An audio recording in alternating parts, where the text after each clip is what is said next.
here. Is this package yours? It's not mine. Tagado says it's not his either. Oops! We made fun of Tagido for nothing. Not his, not mine, not Sakiri's, not Adler's. Whose is this? It's taking up a lot of space. Some new antique? I don't think it's part of Hotori's collection. Huh? Wait, what's going on? About half an hour ago, when I returned to the shop, I saw a courier making a delivery.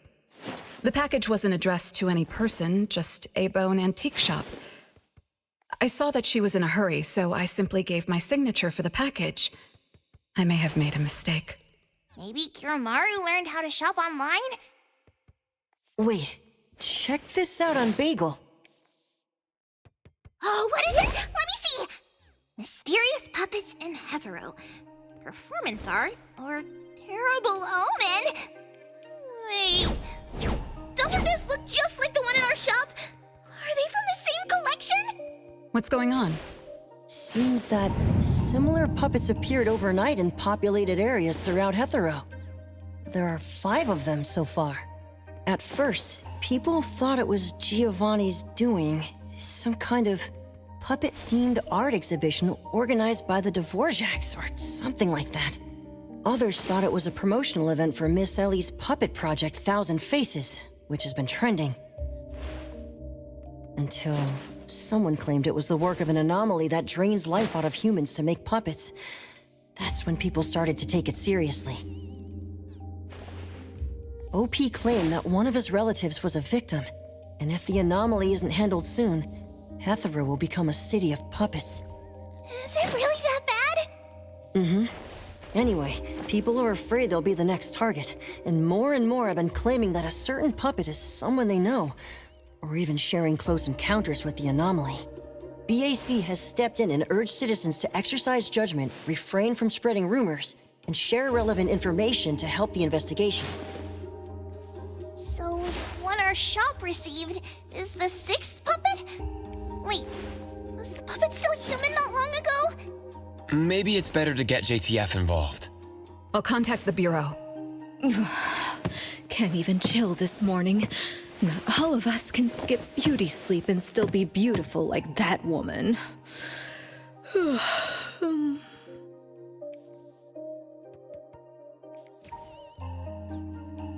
My apologies.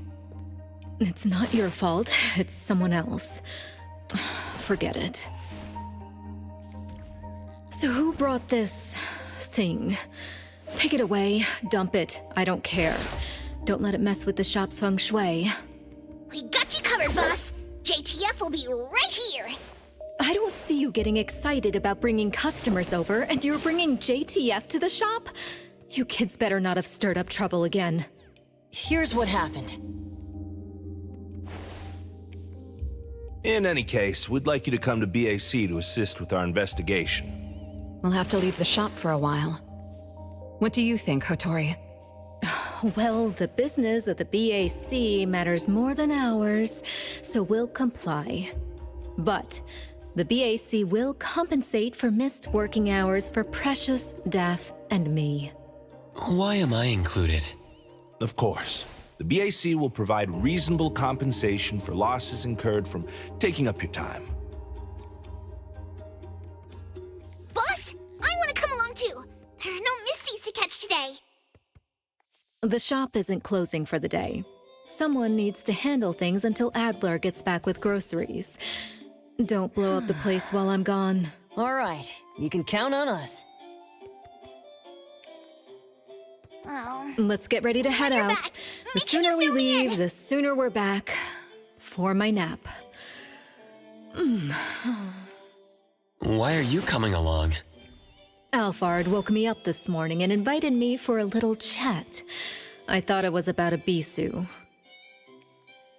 The director's tea is going to taste even more bitter. Come on, let's go. I'll try to get some fawns out of her.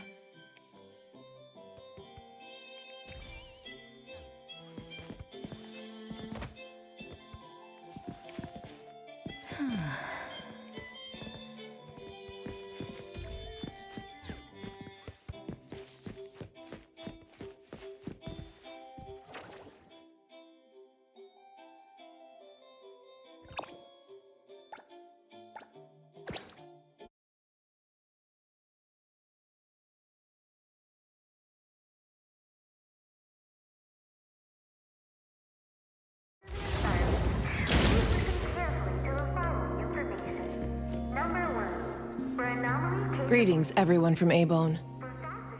ETD-6 is taking over this case. I'll introduce you to the operation lead in a moment. If Nellie's handling the introductions personally, this must be quite the complicated case. Since there's already online unrest, we decided to assign a team specializing in anomaly crimes and meme anomalies. Anomaly crimes? Those refer to human criminal incidents that involve the exploitation of anomaly characteristics, or espers. So the Bureau suspects that this isn't the work of anomalies alone. There are more and more divisions in the Enforcement Tactical Division nowadays. The puppet from A-Bone has been transferred to TempCon. Please follow me.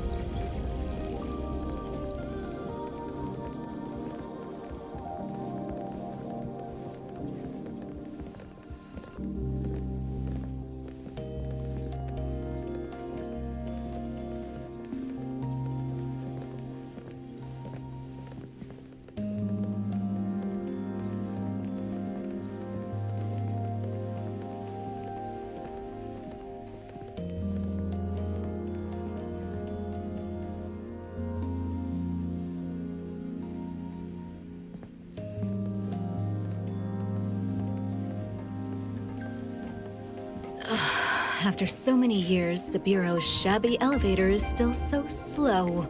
Why wouldn't Alphard spend her budget to upgrade it? She hired so many new employees. Indeed, there have been many new hires after you left ETD. This is awkward.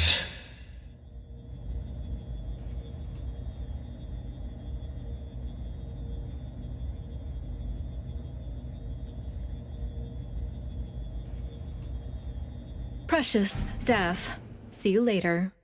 Aren't you coming? I'd love to hang around and meet teams I've never seen before, but my dear Director Alphard needs me for some grown-up discussions. Is it about Abisu? Should I go with you? Our Precious wants to feel the cool AC and expensive sofa, as well as the endless lectures from the Director. She only asked for me, but I'm sure she wouldn't mind another one, especially one who's such a good kid. You mean I don't have to go with you? Don't worry. The containment level needs your expertise more. Next time there's a chance, I still won't drag you along to suffer. When you're done with your work, just head back. Don't wait for me. I just hope today's parent-teacher conference doesn't set a new record for length.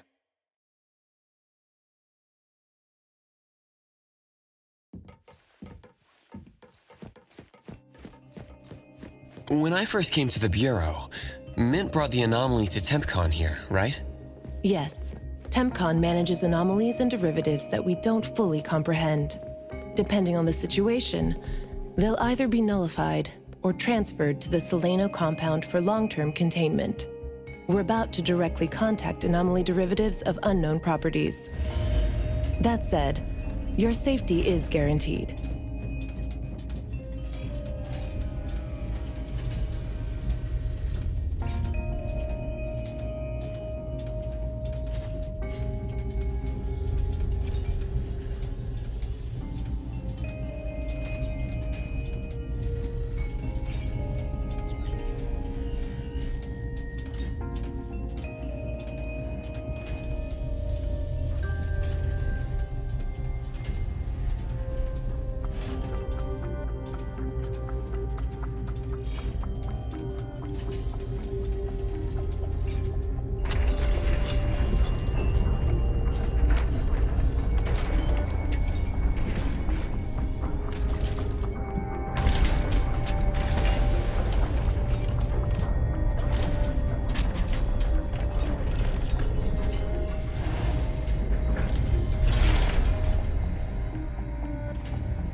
Allow me to introduce our guests.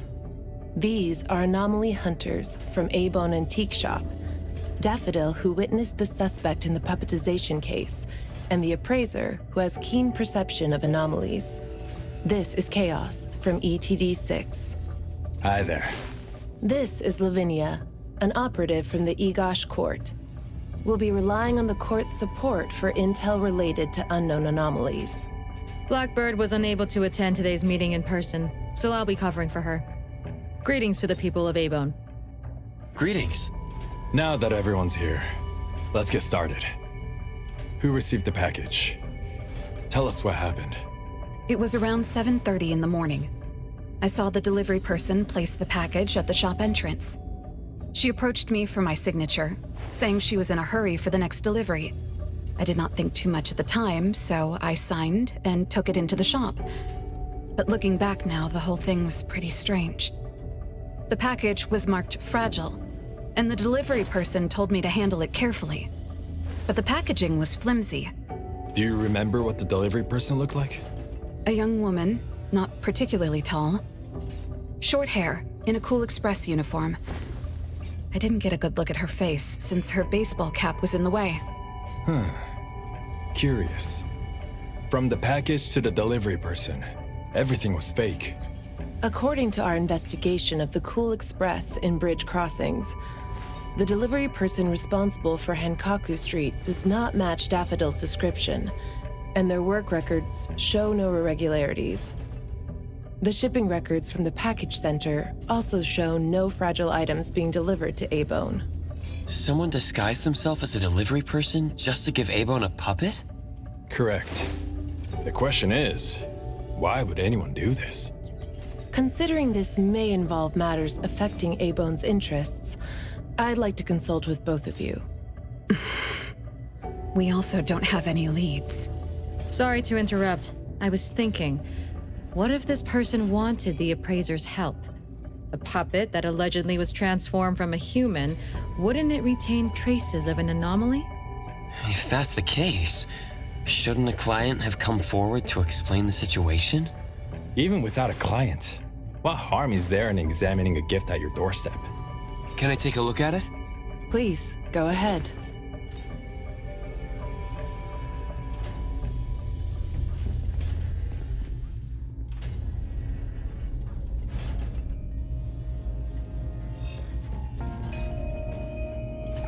A puppet of a teenage boy who seems energetic.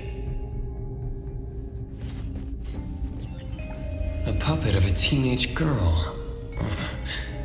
For some reason, she's looking this way.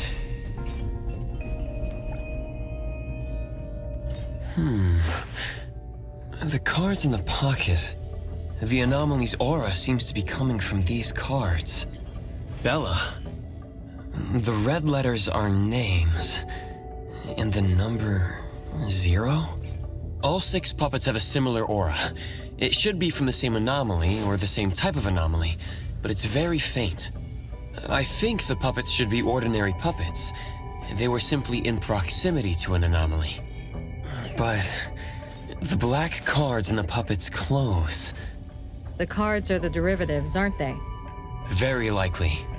So people being attacked and turned into puppets by anomalies is just a rumor. Pretty much what I expected. Who would spread rumors on Bagel to cause panic? Could it be the same person who delivered the puppet to A-Bone? Bingo, you're asking the right questions. My investigation shows that someone hacked a bunch of Bagel accounts and started rumors about people being turned into puppets by anomalies. This is starting to affect the citizens of Hathero. Take me, for example. I have a neighbor who never misses her daily dog walks, rain or shine, but she's scared of getting caught by the anomaly and began to ask me to run errands. Who's ever out there watching and laughing at us right now, feel free to pop champagne. In any case, we can conclude that someone is spreading rumors. But I'm afraid clearing this up won't be easy. We can only explain the truth to the public after we contain or nullify this anomaly. And only then can we completely quell the rumors and eliminate their harmful effects. We have 2 important leads. First, the puppet was delivered to A-Bone by a fake delivery person. However, neither of you know anything about her, so we'll have to set that aside. At least we're on the right track. The second lead is that the anomaly can write. In my experience, this is quite rare. I wonder if the Igash court has any records of such anomalies. Could you help us interpret it? Unfortunately, we haven't found any matching anomalies in accessible records. If we can determine the identity of the names written on the cards, I may be able to help. I should be able to glimpse at their fate through divination and understand what they've been through. Chaos, consider this. If anyone received a black card from the anomaly, you are welcome to bring them to the witch's house for divination. Understood. If anyone from A-Bone discovers new leads, please contact BAC as soon as you can. We will look out for more leads. Very well, let's adjourn. Thank you very much for your assistance. Who could it be? If only I paid more attention to the delivery person. Daffodil, you couldn't have expected this to happen. A-Bone's safety is my responsibility. This time, I left my guard down. Still, it's good to know that no one was actually turned into a puppet. Looks like Hattori isn't finished yet. Appraiser, if you're tired, you should head back. Let me handle the rest.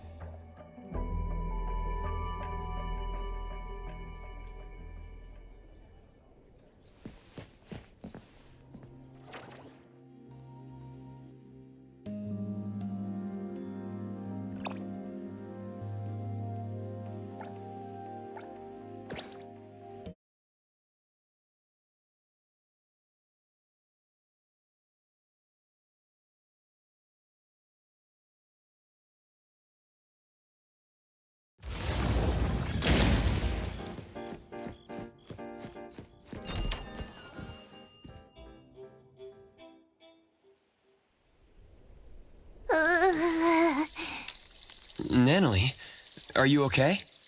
One last spot. Alright. Natalie's special training of watering flowers and horse dance complete. Watering flowers in horse dance? I'm learning from my master. Integrate every bit of training into daily life, using the weight of the watering can to increase the training intensity. How's that? Pretty clever, right? Oh, I water flowers like a normal person. Exactly. To master, this is just normal. My training isn't good enough yet. That's why I keep wobbling around. Just you wait and see how much I improve, master! Of course. Thanks to Daffodil and Nanley, the flowers and plants are looking better. I'll take care of pruning from here. Alright. Delicate work like that really is best left to the old man. Oh, by the way, how did that thing from yesterday turn out? Any updates? We couldn't get anything out of Cool Express. The manager even said that they're going to avoid hiring temps for a while. There goes one of my reliable side gigs. The Colucci's funds are running low. Oh, why do you think they're sending puppets to our place in A-Bone? Could it be the anomaly is challenging the Colucci's?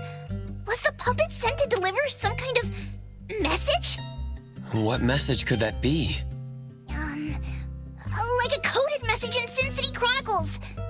This is some kind of hint. The hint is something that I, Beiji Daime, should definitely be able to figure out. If that's the case, shouldn't the recipient be you? No, you're right. Why does it only say A-Bone? Could it be that I, Natalie Colucci, am not famous enough? If it only says A-Bone, then who exactly is this hint for? Or could it be meant for all of us? We have a guest. Hello? Is this A-Bone? Are you anomaly hunters? Welcome to A-Bone. You must be here for an anomaly commission. Yes.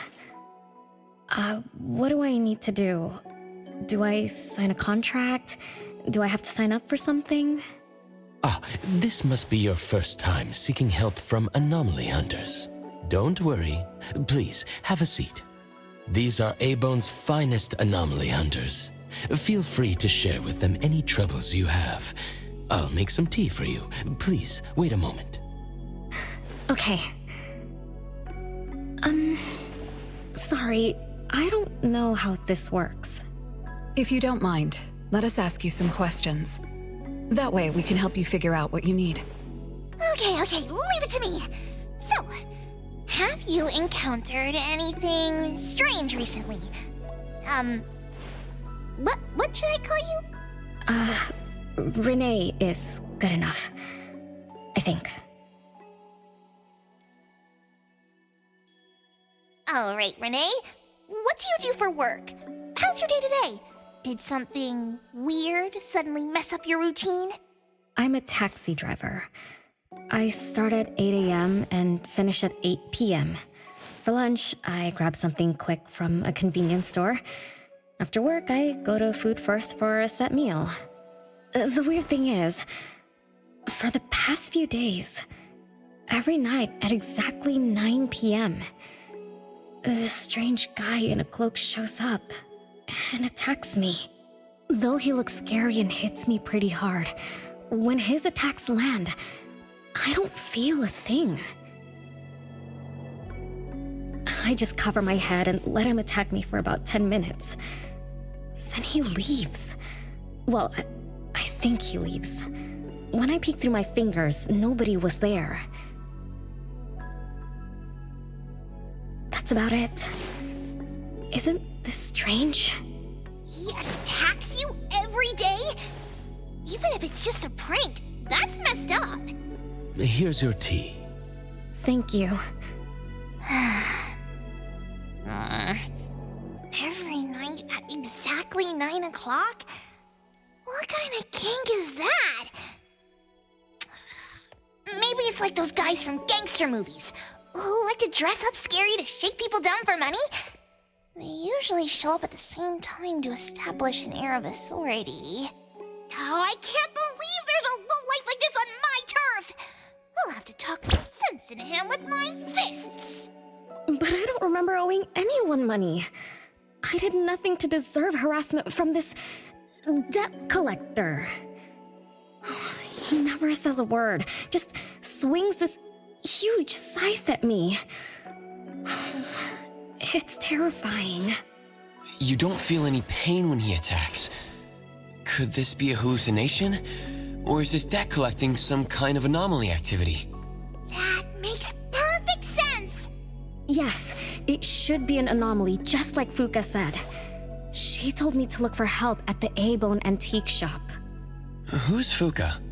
She's my friend. Well, more like my food buddy. Fuka said it's definitely an anomaly, and the anomaly hunters from A-Bone antique shop can help me. She recommended her shop? That's a first!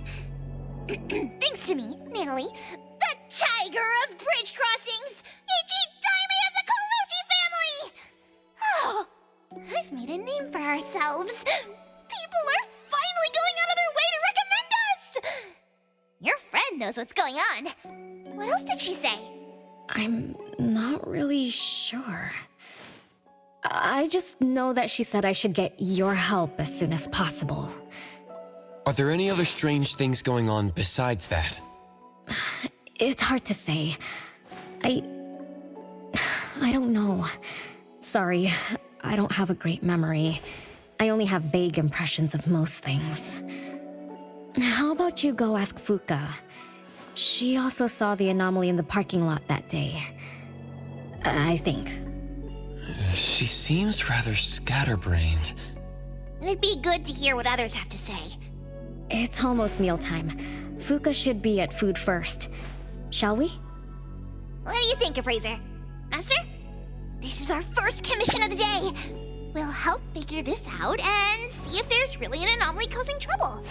Let's not disappoint this very tasteful person who recommended us. Let's go take a look. How about you, Master? Master hasn't worked on a commission with the appraiser yet. Maybe this is a good time to show you my latest training results! Hattori has no plans to go out today. Rest assured, I'll watch over the shop. Very well. Let's head out. Let's go. It's been a while since I had food first. Oh, I'm craving for their hamburger steaks. Hey, old man, we won't be back for dinner tonight. Take care.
You're later than usual, little Renee.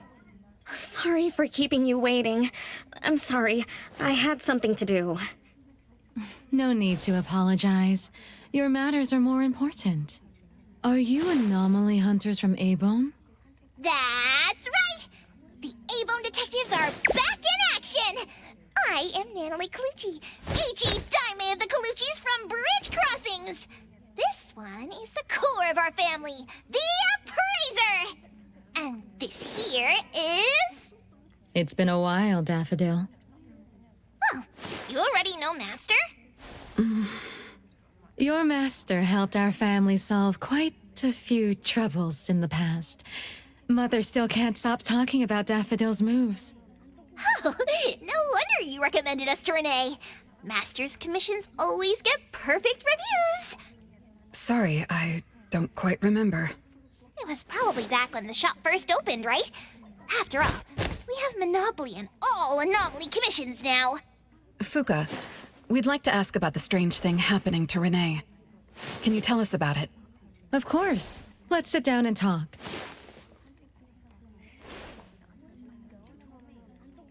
Two nights ago, little Renee and I finished dinner and were about to head home. She offered to give me a ride, so we walked to the parking lot together. That's when we encountered this cloaked person. Cloaked person? Didn't little Renee tell you about it? The anomaly she saw was a strange figure that looked like someone wearing a cloak. Oh, did I really say that? You little scatterbrain, forgetting what you said again. I'm sorry. No need to apologize. But to be honest, I don't know what this so-called cloaked person actually looks like. You don't know? Weren't you there? I was. Renee was walking me to her car, but halfway there, she suddenly crouched down, trembling all over, looking panicked like she was hiding from someone. I asked her what was wrong, but she couldn't answer. She just kept muttering things like, "Don't hit me." Nobody else was around, let alone anyone hitting her. So you didn't actually see the anomaly attack Renee? I did see her curled up on the ground, but I definitely didn't see the cloaked person she described. After about 10 minutes, the kiddo just stood up and asked me to follow her to the car, acting like nothing had happened. Isn't that strange? Are you sure this isn't some hallucination? Like, maybe she ate some weird shroom at dinner or something? I thought she was hallucinating at first, but on the way home, she told me that this weird thing happens every night at 9 p.m. It didn't sound like she was lying. Not a hallucination, only she can see it. Harasses her every night at the same time. With something this bizarre, it's gotta be an anomaly causing trouble. So, any leads yet? Hunters from Maybone? I see. Can I ask one more question? Of course, Daffodil. When Renee was clearly unwell, why didn't you contact a doctor? That's right. She acts like she's nice, but when her friend was in trouble, she didn't seem to be concerned or help her. Well, I was worried something might be wrong with her, so I told her to go to the hospital. But the girl insisted she was fine. So I just let her be.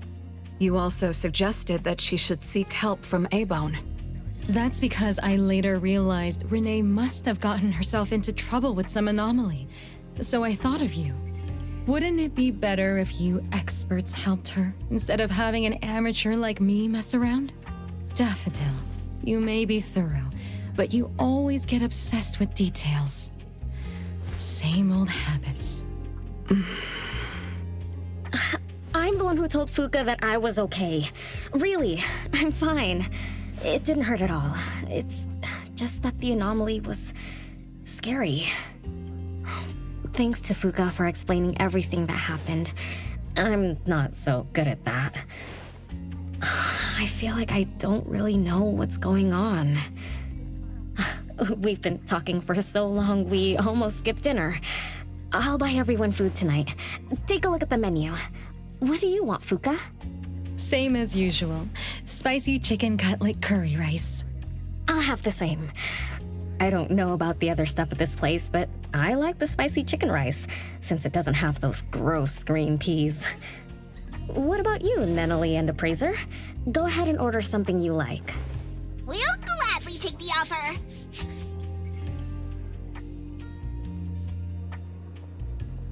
It's 2 minutes before 9 o'clock. According to Renee, the anomaly will appear in the parking lot right on time. I wonder if we'll get to see that cloaked person show up to collect debts. From what Fuka said, not everyone can see it, right? Or maybe ordinary people can't see it? It might not be a weirdo in a cloak either. After all, she's a bit scatterbrained. She could have gotten it wrong. There are many anomaly hunters here to protect you today. No need to be afraid. Thank you. You always take care of me. Then I'll walk ahead. It'll show up soon.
Leave it to me.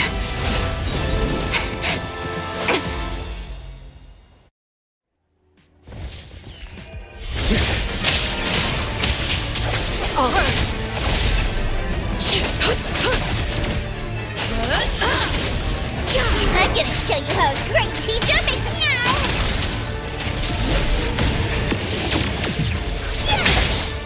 Trust me. Here I am.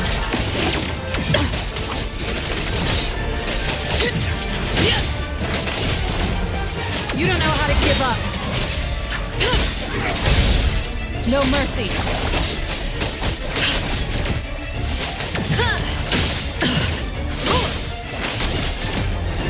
I'm gonna show you.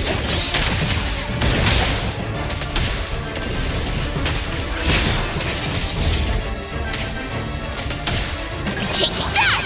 The city's mine!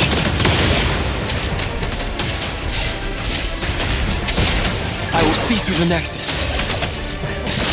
Divide. Slice zero.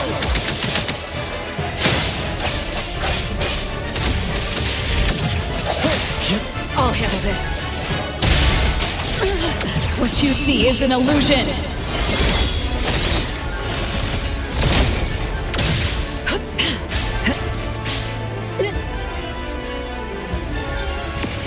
Your moves are sloppy.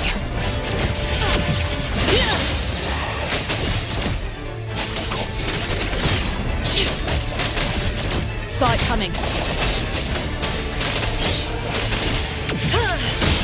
I'm gonna show you how a great teacher makes a great watchmanship!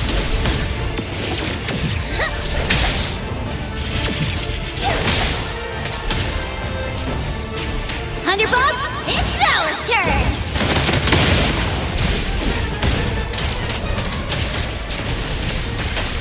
Can't touch this!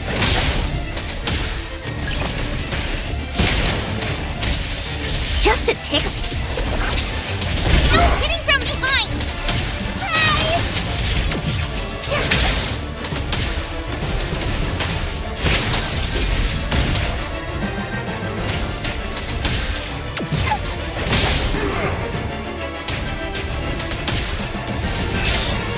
Think you can challenge me? Take that! The city's mine!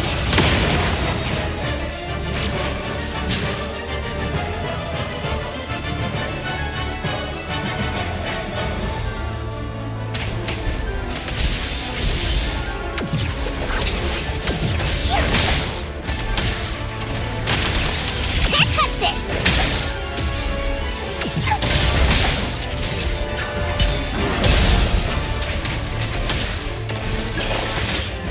Fate splinter and fracture.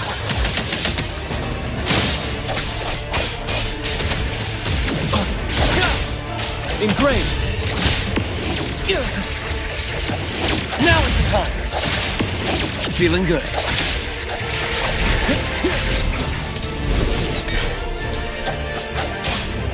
Leave it to me. Thousand eyes, awaken!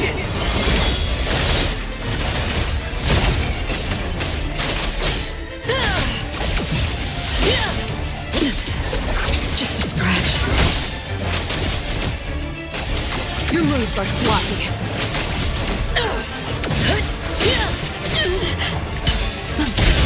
Again.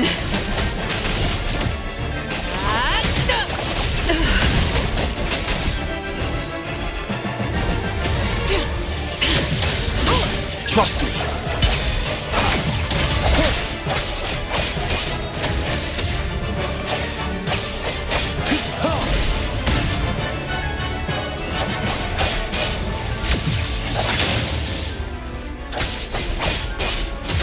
Let's finish this! Hero to the rescue! Underboss, it's our turn!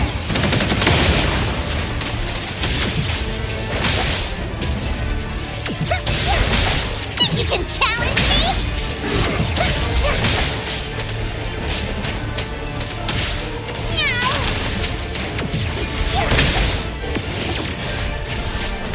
Can't touch this!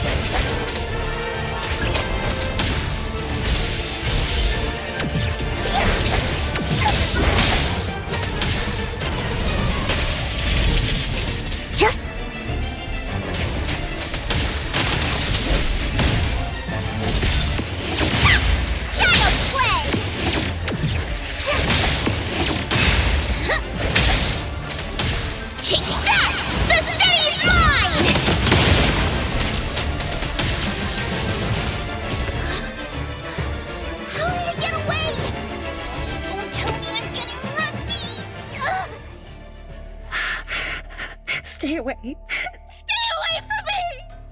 Are you okay? Don't worry, I drove away that debt collector. Everything's okay now. Did the anomaly drop that thing on the floor? Renee. And a series of numbers on the back. Minus 20088.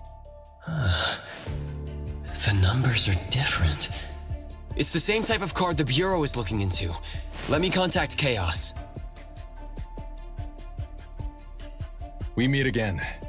From what I know, you received a commission from Renee to investigate this debt collector anomaly, which attacks her every night at the same time. You fought, then the anomaly left behind the same cards from the puppetization case. So you encountered the same anomaly I'm after. Could someone have schemed all these encounters just to involve you? ETD6 lives up to their name. They are true anomaly crime experts. You're right. This doesn't seem to be coincidence. We still don't know who's the mastermind or why they're doing this, but we may have already met her. Fuka, the friend who recommended us to Renee.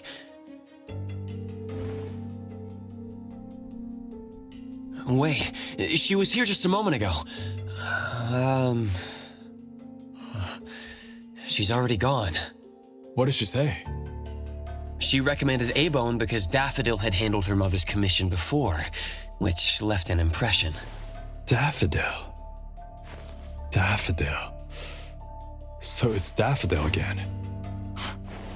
Interesting. Thanks for the information. We should make a trip to the witch's house. Good thing it's not too late, so I'll ask the Blackbird and her team to work some overtime. Aren't you coming with us? Of course.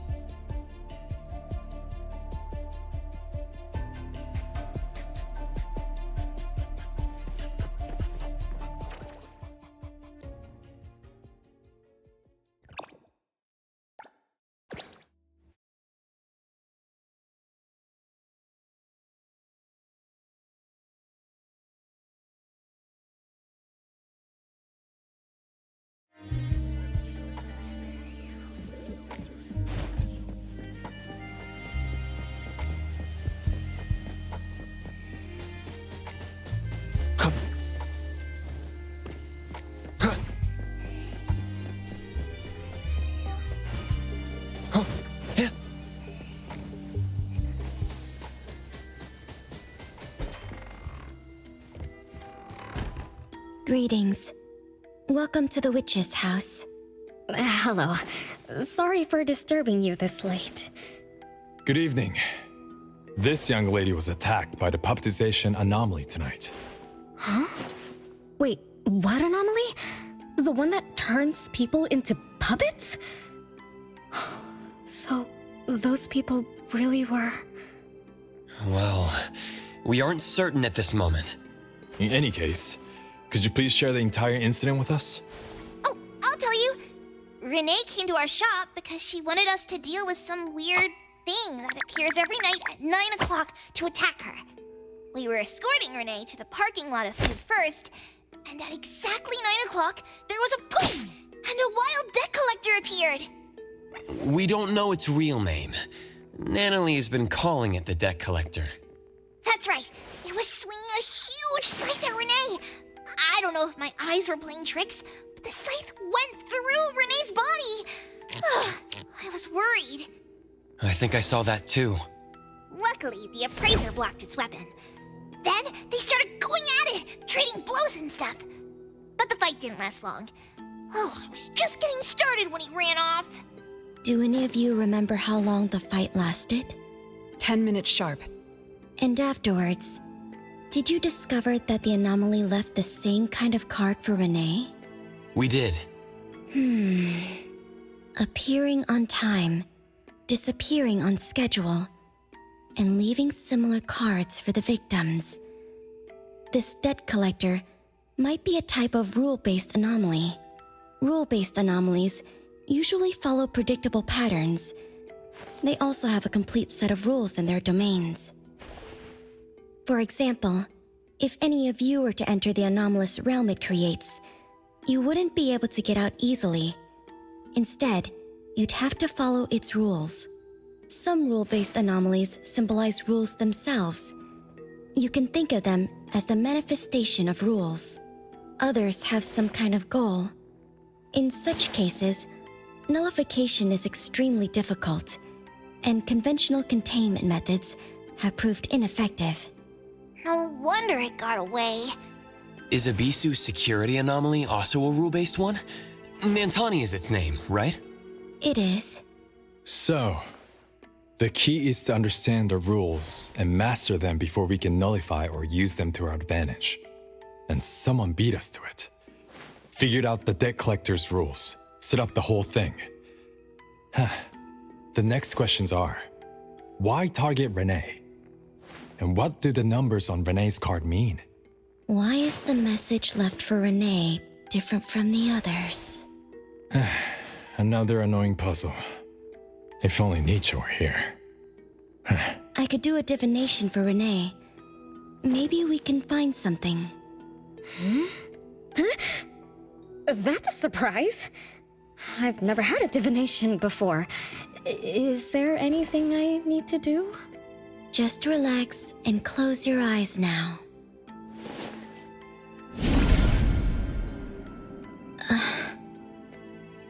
Oh, lost child of fate. Your tomorrow is trapped in blankness. Wait, what? What trap? What blankness? I thought divination is about tomorrow being lucky or a sunny day. Oh. Your fate is rather unusual. I'm afraid I can't give you further interpretations. But I once performed a divination for another woman with the same result. You might share similar fates. Her name was Dolores, head of the Constantine family. She was tired of her life, saying she was never truly alive. Yesterday, today, tomorrow, each day was equally empty and void of meaning. I think that was because she lived for far too long. Uh-huh. She lived for a very, very long time? They say that Lady Dolores is an immortal with eternal youth, that she made a deal with the devil for unlimited lifespan at a huge price.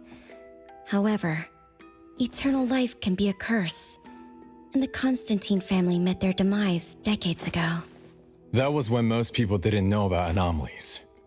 People simply believed in curses. From what we know now, she was either a long-lived Esper, or she made a contract with an anomaly. Lady Dolores told me that she is one without heart, which is the truth about the curse of immortality. No heart, no bonds, no attachments. Alone, her memories of the past grew dim through the years. Neither does she pay attention to anything happening around her. All she had was a numb void, but she still yearned for lasting companionship and loyalty. So she sought divination from me to find a way to change things. Perhaps because her future extended indefinitely, with no end in sight. All I could see was blankness. Were you able to help her make a change? If I remember correctly, I told her, if you want something, you must first give. I'm not sure if this helped her, but I remember her face when she left. She seemed more at ease. Both that lady's divination and mine resulted in blankness. Maybe that advice applies to me too? It's just a reference. You could see it as a fun story. It's enlightening, but it doesn't help much with the issue at hand. It's getting late. Let's call it a night. Thanks for all your help. Miss, let me escort you home. Okay. Thank you, Chaos. Blackbird, thank you for your time. We'll head back now.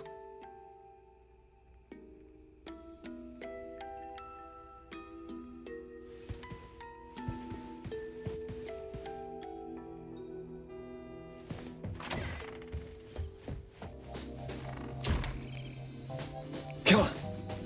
Hit.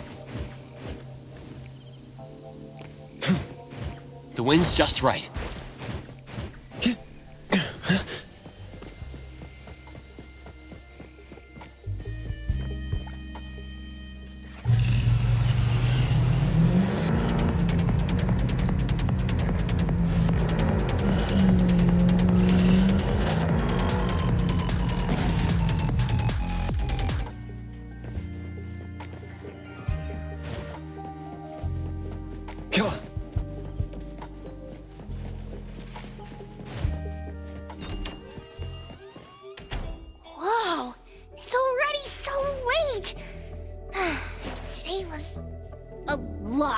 work without a lot of results, huh?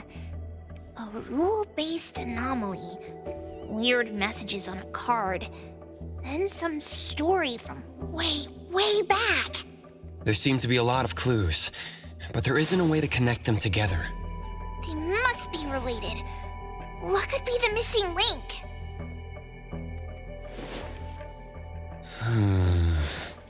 Let's call it a night.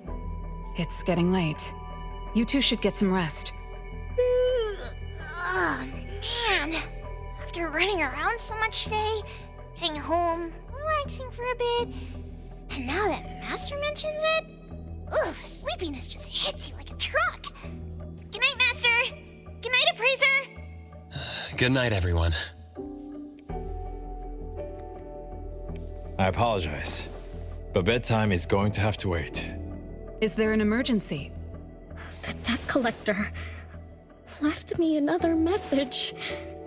I found this in Renee's mailbox. Isn't this the card from last night? That anomaly is back again? Appraiser, take a look at this. Renee's name and an address? It looks like an ordinary card. Did someone try to copy the card's style? They need to have seen the original to make such a convincing copy. That narrows down our suspects. You mean Fuka, who witnessed our battle with the debt collector last night? And the person who delivered the puppet. Don't you think they're working together? They sent Renee a formal invitation and are waiting for us at the old Constantine family estate.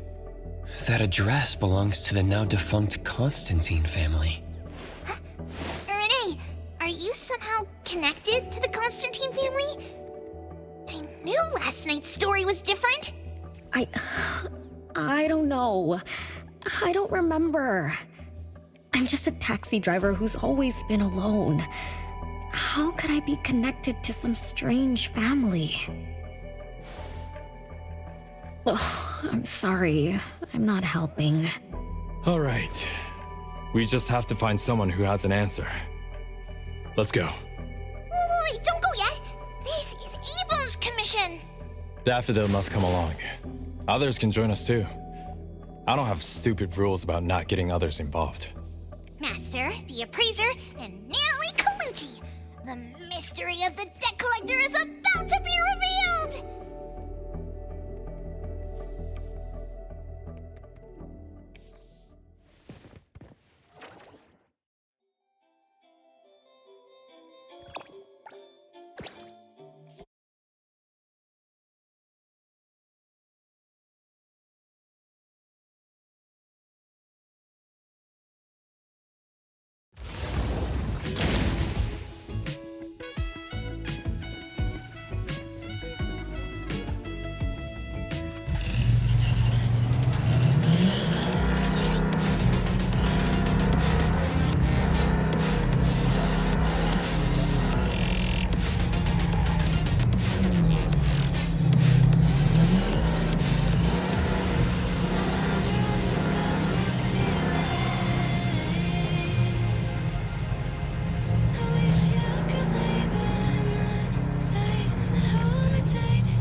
There's nothing here except for some skinny cricket tree. How is there nothing else? Was there really a big mansion here before? It's a cherry blossom tree. I didn't notice before, but wow. It's grown so tall already. The branches might be thin, but they're sturdy. Natalie, do you want to climb it? Me? Climb the tree? Now? Let me see if there's a good angle to climb. It's been a while. I'm not sure if I can do it. Or maybe it's because I was smaller when I was a kid. I could just hop and reach the top. But now... maybe it's better not to try. Why are you all looking at me? I I'm sorry. My bad. This isn't the time to be fooling around. Let's have a climbing competition after we solve the mystery. Let's get back to the case. Renee said she's been here before, specifically when she was a kid, and that she used to climb this cherry blossom tree. You are connected to this family after all. Did I just tell you all of that? Yep. You said you climbed this tree when you were a kid. When you were a kid. Back then, I climbed all the way to the top of the tree, wanting to pick the prettiest cherry blossom for my sister. But it was so tall, and I was too scared to climb down the same way. Luckily, someone caught me. Huh? Was it my sister? Or Mom?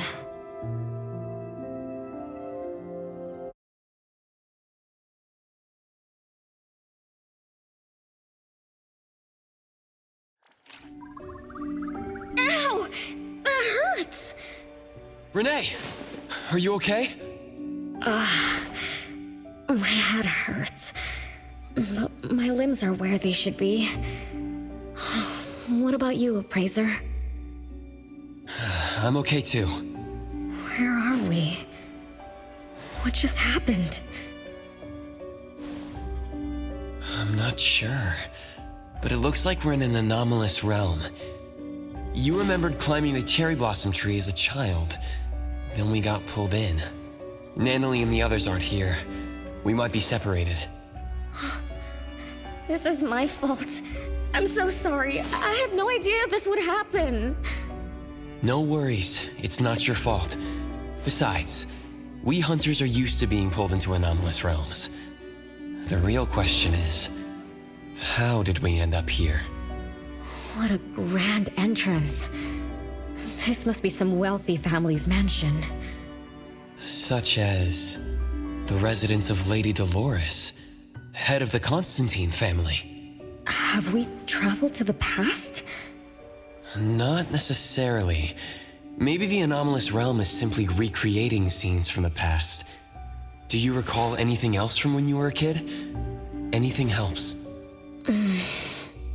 I can't. My brain is still foggy. But I can feel this. Ever since I got here, I've been having a sense of nostalgia. You must be somehow connected to the family. Whoever brought us here knows that. But didn't the Constantines disappear decades ago? That doesn't match up with my age. You're right. What you just remembered was from when you were little. If you can remember more, maybe we can get closer to the truth. I'll do my best. But how do I do that? Let's look around. Maybe we can find the key to your memories.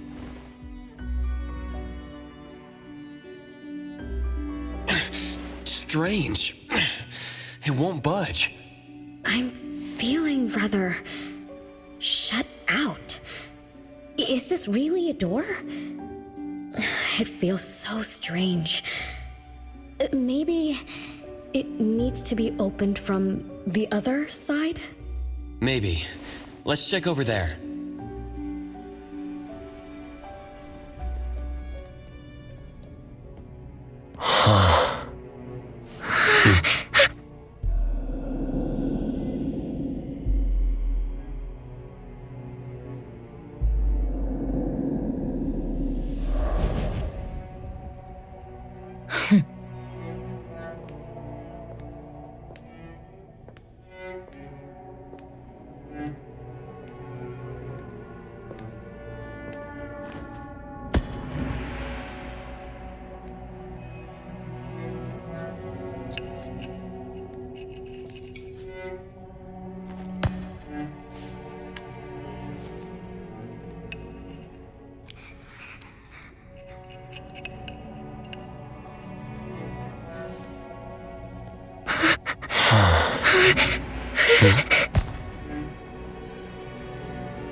It's you.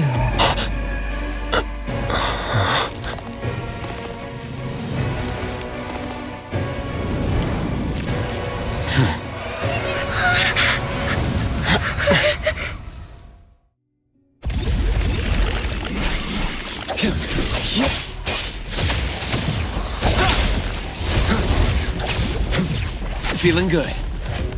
And great.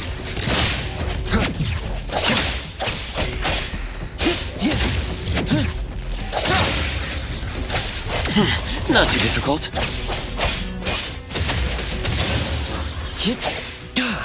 What was that just now? Something from the past?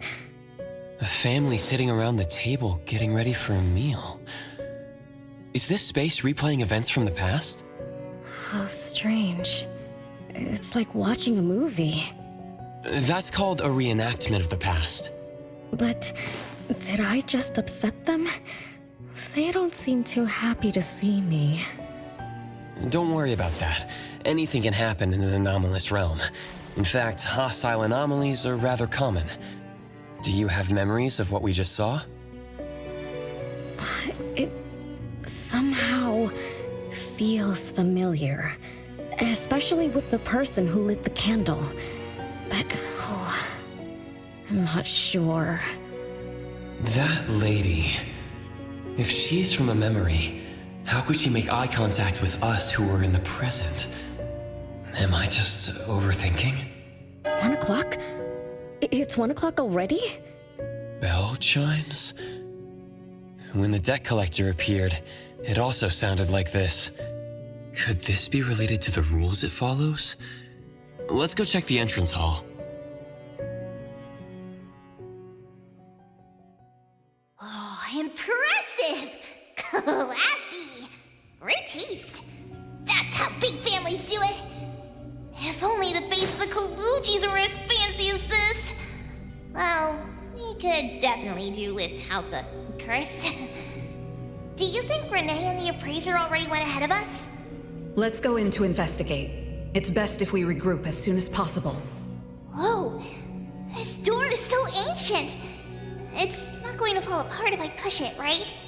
An old, ruined mansion that suddenly appeared, long neglected and unmaintained. Could this be how the Constantine family mansion looks now? The desolation we just saw could be an illusion to hide this place. That makes sense. And then Renee dispelled the illusion. She must be part of this family.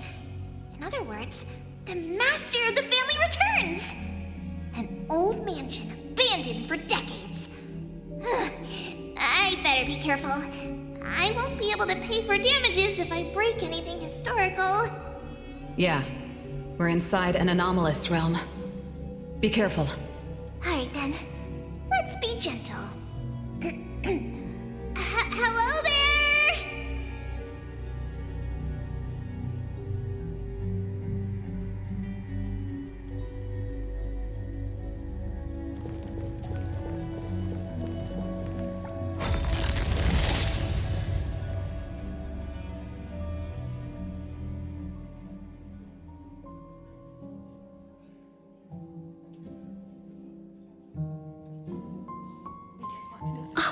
It's that lady from before. Excuse me. Sorry. Wait a minute.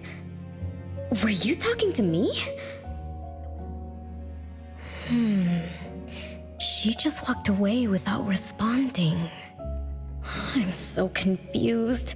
We can talk to people from the past? It's like an interactive movie. No, wait. It's more like a stage play. Maybe we're also on the stage. Are we the audience?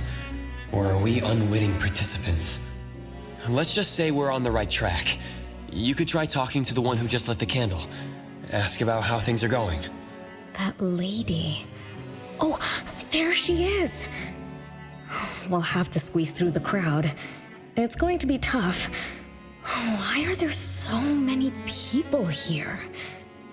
Are they having a banquet, salon, or something like that? Before I talk to that lady, should we talk to the other guests first? We can figure out what's going on in this mansion. That's a lot of people, though. When I drive a taxi, I don't need to speak to more than 2 or 3 passengers. No need to push yourself. Want me to handle this instead? Appraiser, you've done a lot for me. I have to step up. Besides, this is the first time I want to figure things out. These are probably things I never should have forgotten.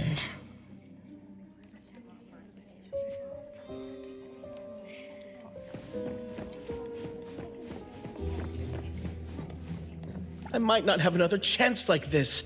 I better make the most of this. We need to seize this last chance to butter up the lady. Maybe she might even invite you as a guest in the future. Oh, don't even think about it. Look at all these people. Everyone is trying hard to impress her.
Which family does that young girl with the white hair belong to? How come I've never seen her before? That should be Bella, the eldest daughter of Lady Dolores. She is the organizer of this farewell banquet. Her daughter is already that grown up? She doesn't look that much older than her daughter. Shh, keep it down. You know that woman is cursed. Oh, what a shame. I was hoping to introduce my brother to Bella.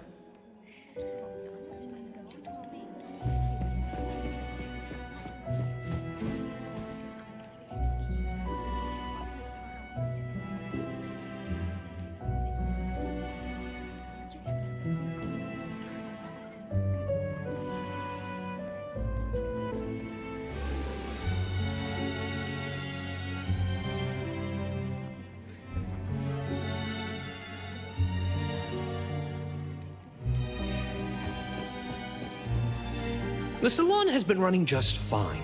Why is it getting cancelled? Apparently, the lady wants to focus on family affairs, so she's withdrawing from the social circles of the nobility. Such a shame. Dolores has an amazing chef and the finest wine I have ever had the honor to taste. Dolores is also the most gracious hostess. Always generous when she lends out money.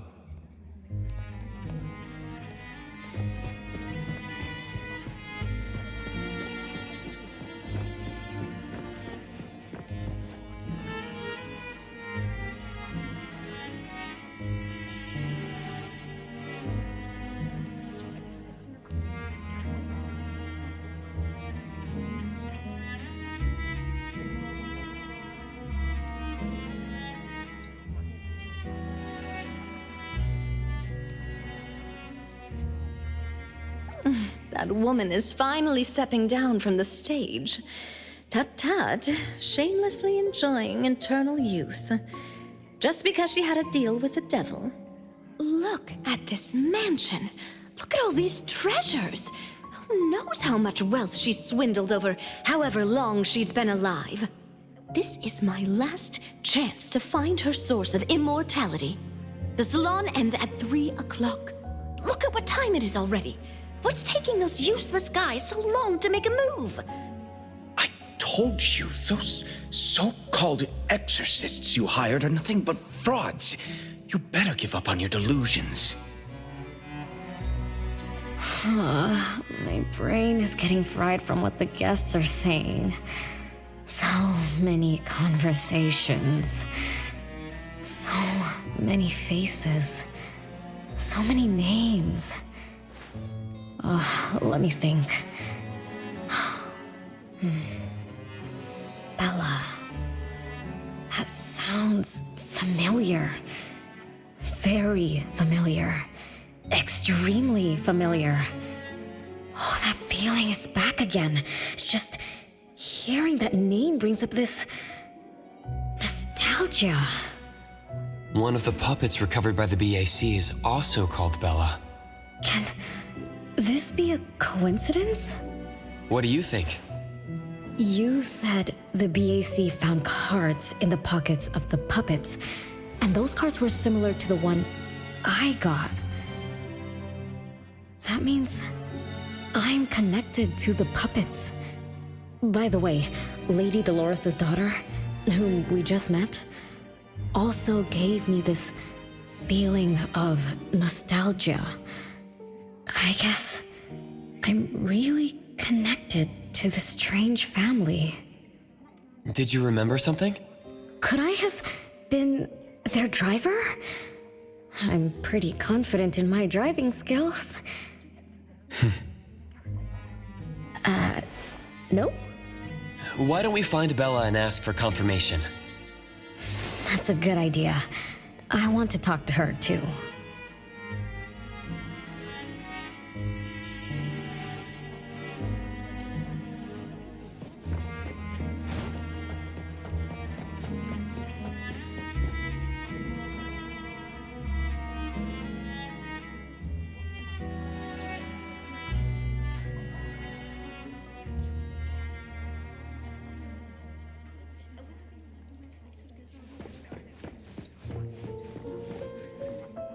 Renee, this isn't a place for kids. Huh? Bella? You know me? Child, I'm your older sister. Remember, you should address me in a formal manner. I can't believe I have to tell you this. Mother has indeed spoiled you. Sister? My big sis? Why are you so confused? Oh, did you oversleep again? Mother warned us not to interrupt her salon, but you just had to go see what's going on. Like the time you hid in that cabinet to peek through. You ended up very disappointed, remember? You said adult social gatherings were boring, so you dozed off. You fell asleep in that cramped cabinet. When you woke up, you were so groggy that you forgot where you were and what you were doing. And then you woke up, but someone had shut the cabinet door, leaving you in a dark, cramped space. You snapped and started to cry. Desperate to escape, you threw yourself against the cabinet door. That day, every guest witnessed the extraordinary commotion you caused. You completely ruined Mother's salon. I didn't mean to, big sis. Is that so? Do you really think I'm your sister? Huh? Big sis? But aren't you? No, Renee. I'm just a shadow bound to this place, destined to meet you.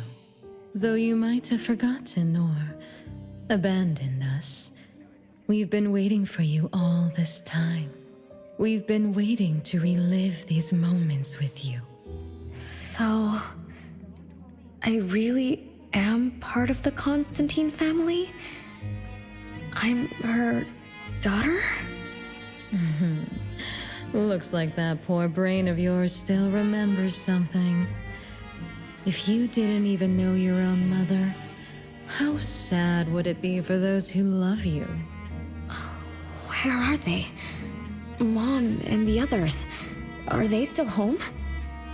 My dear sister, this is the Constantine mansion trapped in the past. Everything that happened here, everything about us, reenacts over and over again at this place. Come on, Renee.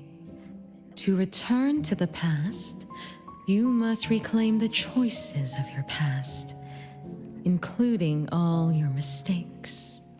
If you're not Renee's older sister, then who are you? Shouldn't you ask her why I appear as Bella? The answer has always been in her heart. I don't understand. Wait, sister! It's all right if you don't understand now. I've been waiting for you for so long. I don't mind waiting a little longer. Bella. I think I'm starting to remember. She was the sister who caught me when I fell from the tree.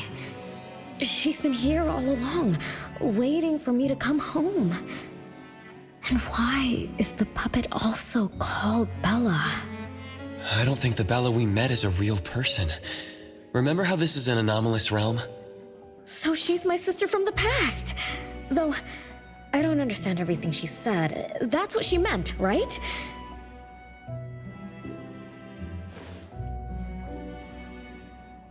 Then I really am part of this family. Didn't this family disappear over 50 years ago? How could I... How about we ask Lady Dolores? My mom?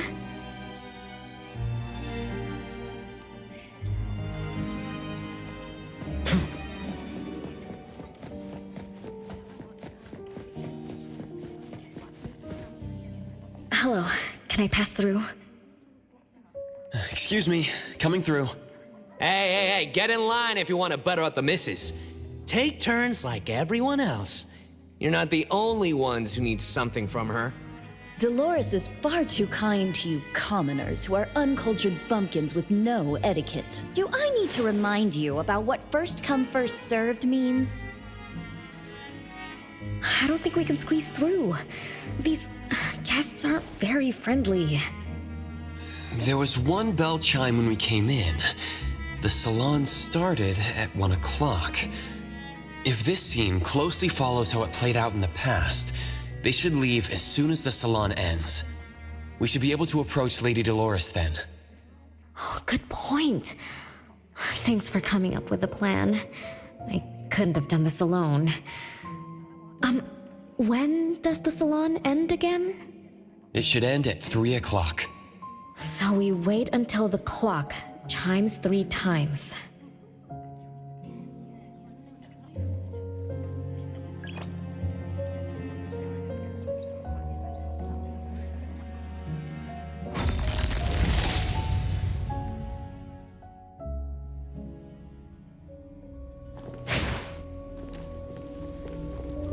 Nice work.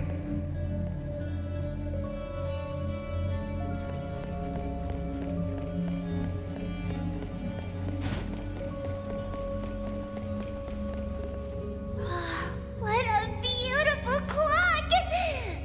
Is this what history feels like? Why is it stuck? Let me fix it. Wait. What's wrong, Master? Is it dangerous? It's best to remain vigilant in anomalous realms, especially with clocks. Oh, right. That debt collector anomaly is also related to clocks. Blackbird once mentioned that rule-based anomalies follow established patterns strictly. It would be a good idea for us to pay close attention to time. Got it, Master. We look around for clocks, watches, and stuff like that. But, I guess I was in a bit of a rush. It doesn't seem it cost anything, though. The debt collector didn't appear this time. Ouch! My ears! Something else showed up. Hey! Watch this!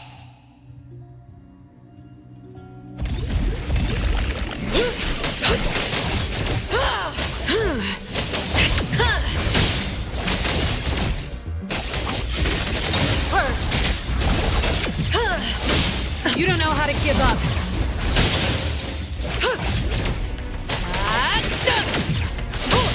Your moves are sloppy.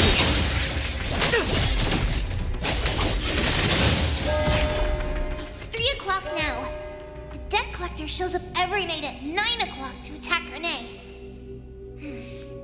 Until then, let's try to figure out what rules the debt collector follows.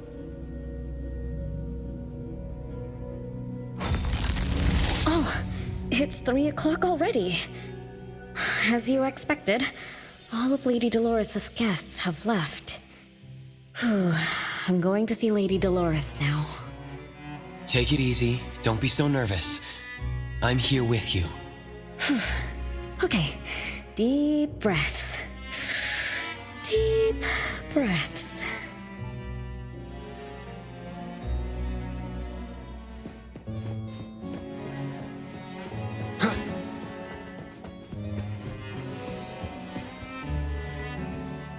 Lady Dolores. Renee, my dearest little daughter, come here to Mama. No need to hide anymore. The troublesome people are all gone now. Mom? Are you angry with me? I was too naughty. I hope I didn't interrupt your salon. Angry? How could I be? I just didn't want you to see those people too early. To witness the greed, foolishness, and ugliness of those who long for so-called immortality. Are you talking about the people who were just around you? My little petal, they must have frightened you. I promise nothing like this will ever happen again.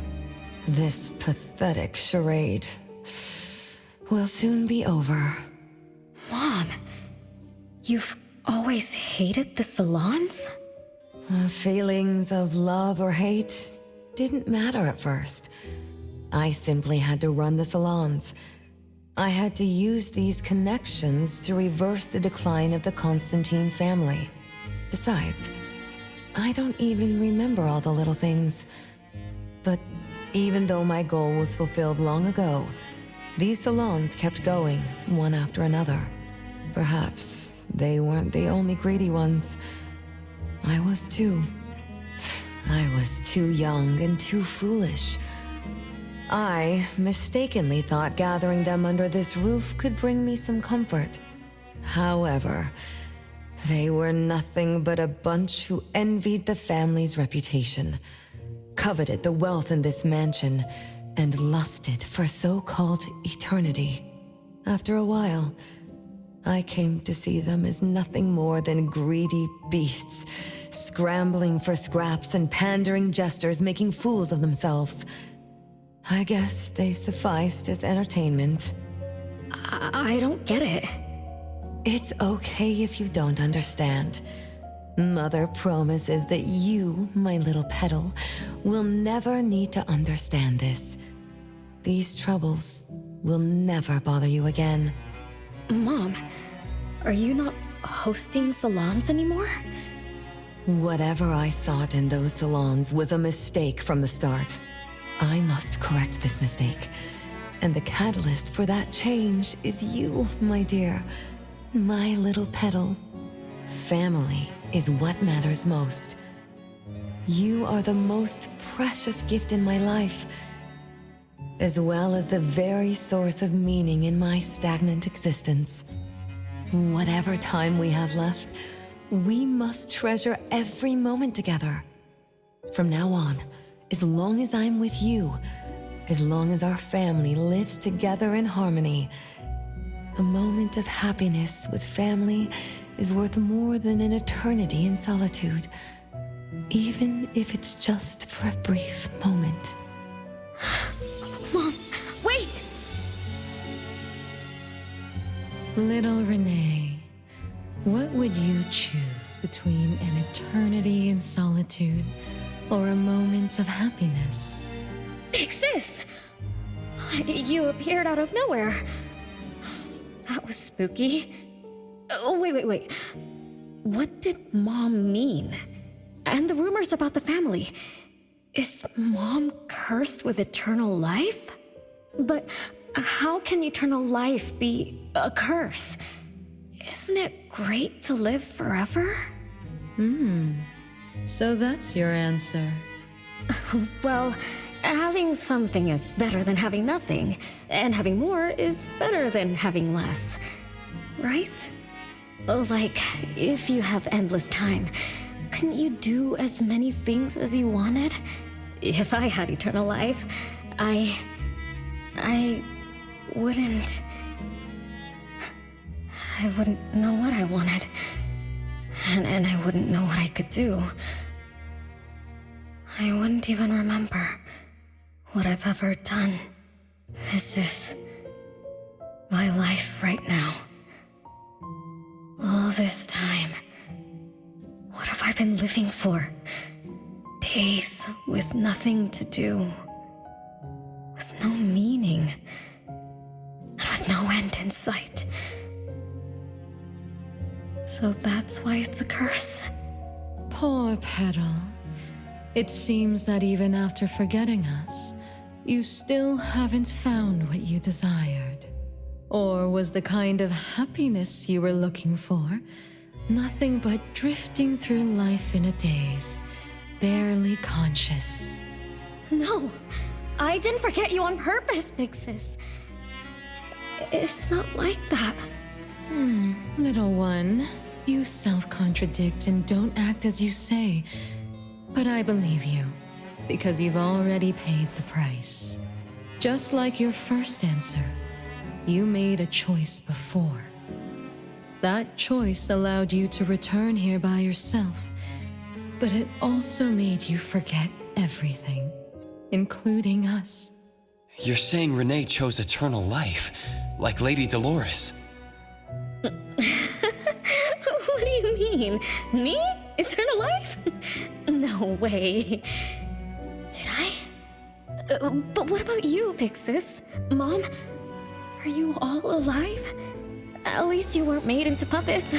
Thank goodness. Renee, you basically forgot everything about us. Mother, the one who gave us life, loved you so much. She used a picture of you as her bookmark. When she read before bedtime, her gaze would always drift towards your smiling face.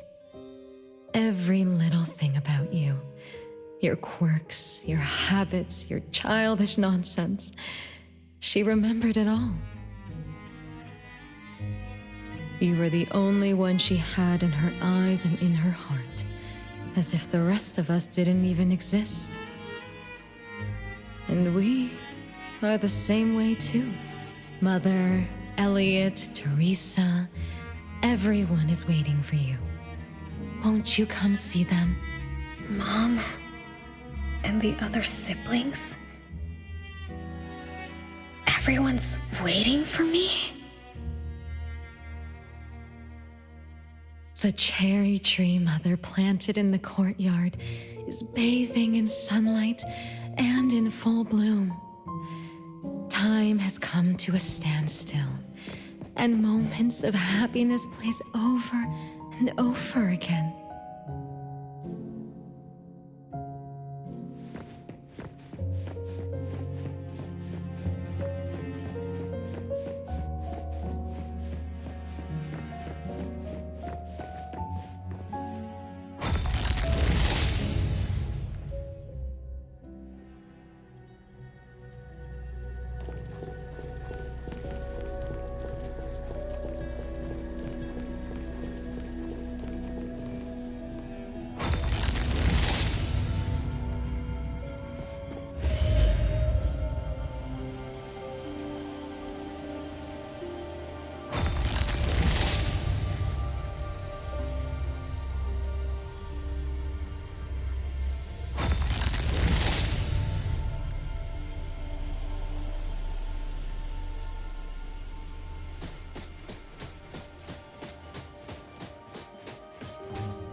It's the same tree from before. The cherry blossoms. Oh, they're so pretty. Back then, when I was looking up at this tree, I suddenly wanted to pick the most beautiful branch for Big Sis. I thought She definitely looked pretty with cherry blossoms in her hair. So I reached for that branch as far as I could. But I lost my grip and fell from the tree. Then... oh, what happened after that?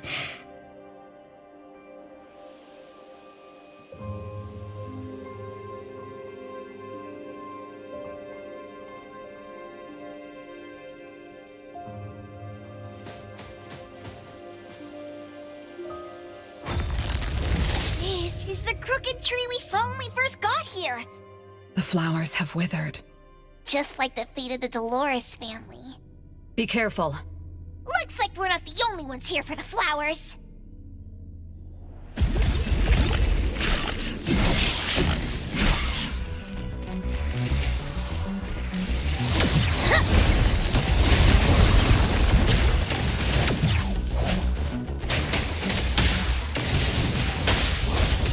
Just a tickle. Can't touch this! Watch me, I rock!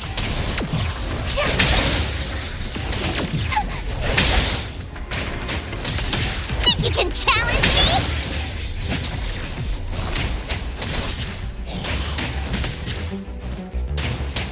Nice work.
We've been waiting for you for a long time, Renee.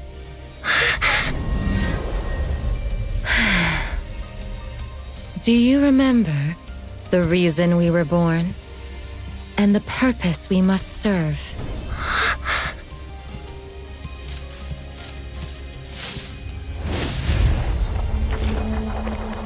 All excitement will eventually fade to nothing. Mother has long grown tired and numb to it all. After enduring long and lonely times, a wish began brewing in her heart. We thus awoke to the blazing call of Mother's heart and came to her side. We swore with our very existence that Mother would never be alone again. Surrounded by her children, Mother found the companionship and happiness she had longed for. But she didn't stop. She kept yearning for more. Because we weren't able to satisfy Mother's deepest wishes in her heart. However, our mother's wish was never fulfilled, and that day will never come. The last child to wake up, the most beloved of all, brought nothing to Mother and this family but curses, betrayal, and destruction. And now, she's back.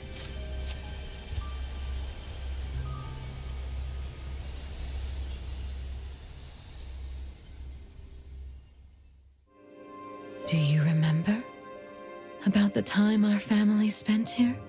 From the very beginning, we were just wooden puppets sleeping in Mother's box. We opened our eyes in response to her deepest wishes. We answered her calling from the depths of her heart. Teresa, Elliot, Yvette. One by one, the children woke up and gave everything they got to put a smile on Mother's face. Those names are the same as the puppets found by the Bureau. This was Mother's miracle. She gave life to the wooden bodies of her puppet children. All of us shared Mother's gift of eternity. In return, we brought her laughter and companionship. The happy times seemed to last forever. But Mother still felt lonely. She was still yearning for more. As long as Mother's wish remained unfulfilled, more children would continue to come to her side. And you, little Renee, are the last child to receive her favor, and the one she treasures most.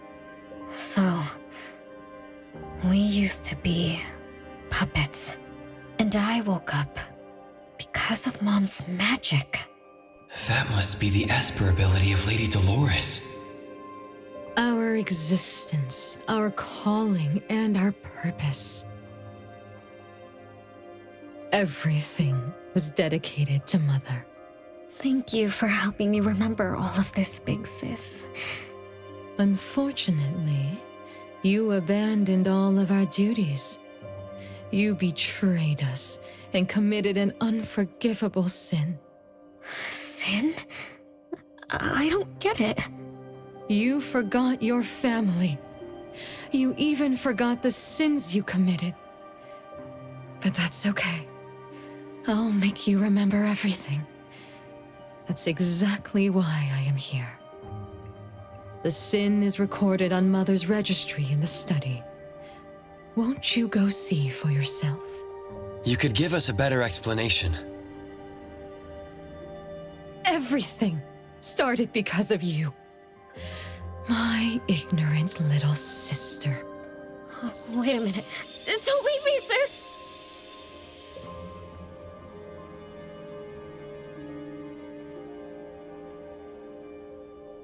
Renee, you're remembering something, right?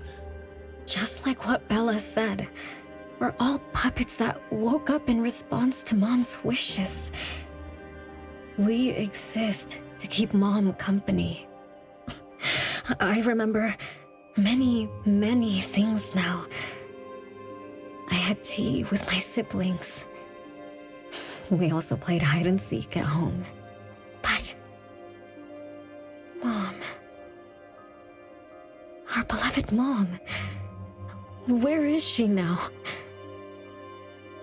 Why am I the only one alive by myself? Where did they all go? We'll have to check the study.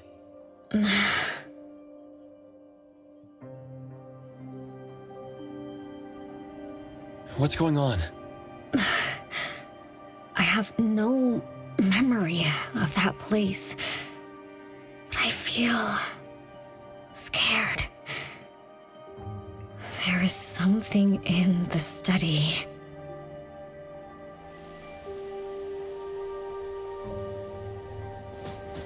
Yep.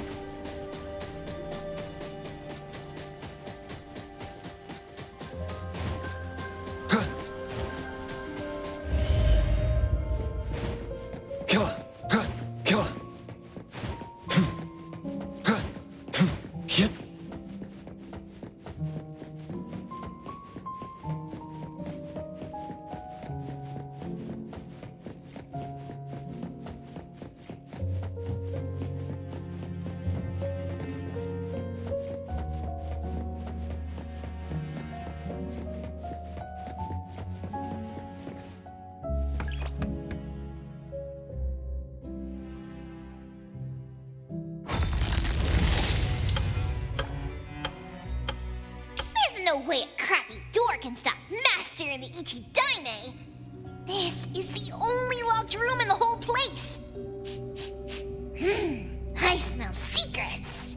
Do not let your guard down. Be careful. Yes, Master! Another grand grandfather clock? Ugh, either Lady Dolores is a clock nerd or this anomalous realm is related to the concept of time. Something feels off. Let me look closer. Wait, Natalie. It's the anomaly that attacked Renee. I think it doesn't want to hurt us. We're not its target. Renee is. What was that thing about rule-based anomalies again? It follows rules. It only starts moving at exactly 9 o'clock, and its target is just Renee. You're right. Even if we attack it now, it'd likely be as futile as last night. If Blackbird is right, it only nullifies itself after completing its mission. It's getting closer to 9 o'clock. We need to find Renee as fast as we can. I don't know where everyone else is. I hope she's not alone. Let's search the area first.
Nice work.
With so many siblings around, the house must be crowded, right?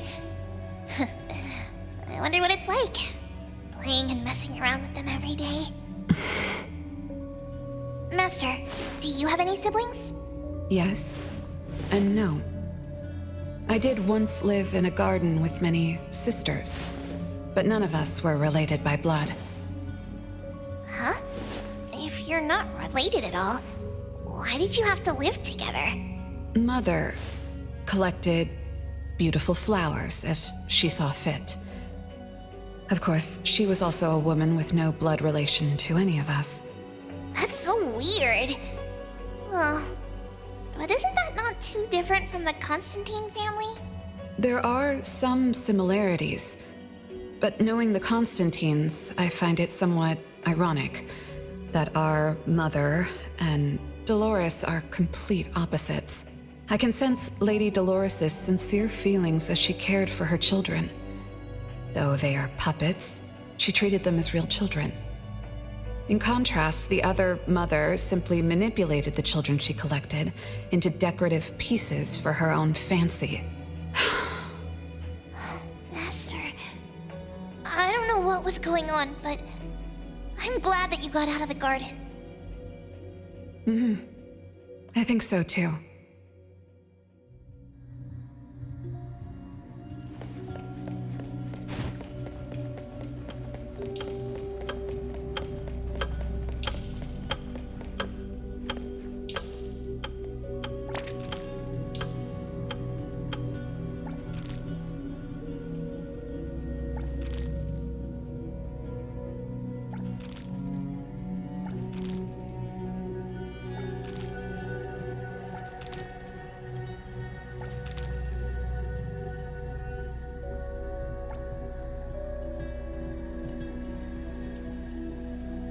Chances are, Lady Dolores has met her demise. Only Renee's number is different. We won't let it turn into 0. The curse of eternal life, a fallen family, a blank tomorrow. Hints about time are all over the place. Could the numbers represent lifespan? Huh? Let's see. 20,000 days is roughly 50 years. Blackbird also said that the family was gone for about half a century. Wait, does this mean 50 years ago? Renee should have... Based on this line of thought, she should have withered along with the family. But for some reason, Renee still exists in this world. So as the days go by, she's just... racking up life debt? If the debt collector abides by the laws of nature, then I believe you're right. All creatures abide by the laws of nature. Birth, aging, sickness, and death. Those who defy them must pay a price. Even espers with near infinite lifespans pay a price when they gain their abilities. Renee, what price did you have to pay? Why did your life freeze 50 years ago instead of reach its end? The debt collector must be hunting you because the laws of nature require your removal. So the puppets at the Bureau, they were Renee's family? Removed by the debt collector? Master, what should we do? Renee's commission. A-Bone accepted the commission. There's no reason to break our contract. I'll do my best.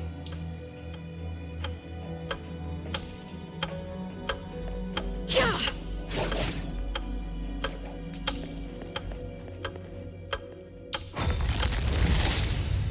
You know? Yes, Mother. Even though you never allowed us to enter the study and never let us touch the registry, I understand. All the siblings, except for Renee, can hear the approaching footsteps of death. Each day we spend with you brings us one day closer to the end.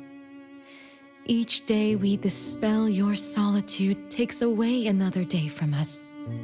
Isn't that so? It shouldn't be like this. As your creations, we are willing to warm your empty heart forever and bring you to the happiness you long for until you no longer need us. But she ruined all of this. When she was born, that cursed registry appeared in our home. Our names were written on its pages, and with them, numbers marking our precious days remaining in the world, slipping away with each sunrise. When Renee was born along with the curse, we realized the countdown began to tick steadily, and we knew all too well that our magic will fade away. there aren't many remaining days for us to serve you. In our final moments, we want to do everything we can to make you happy.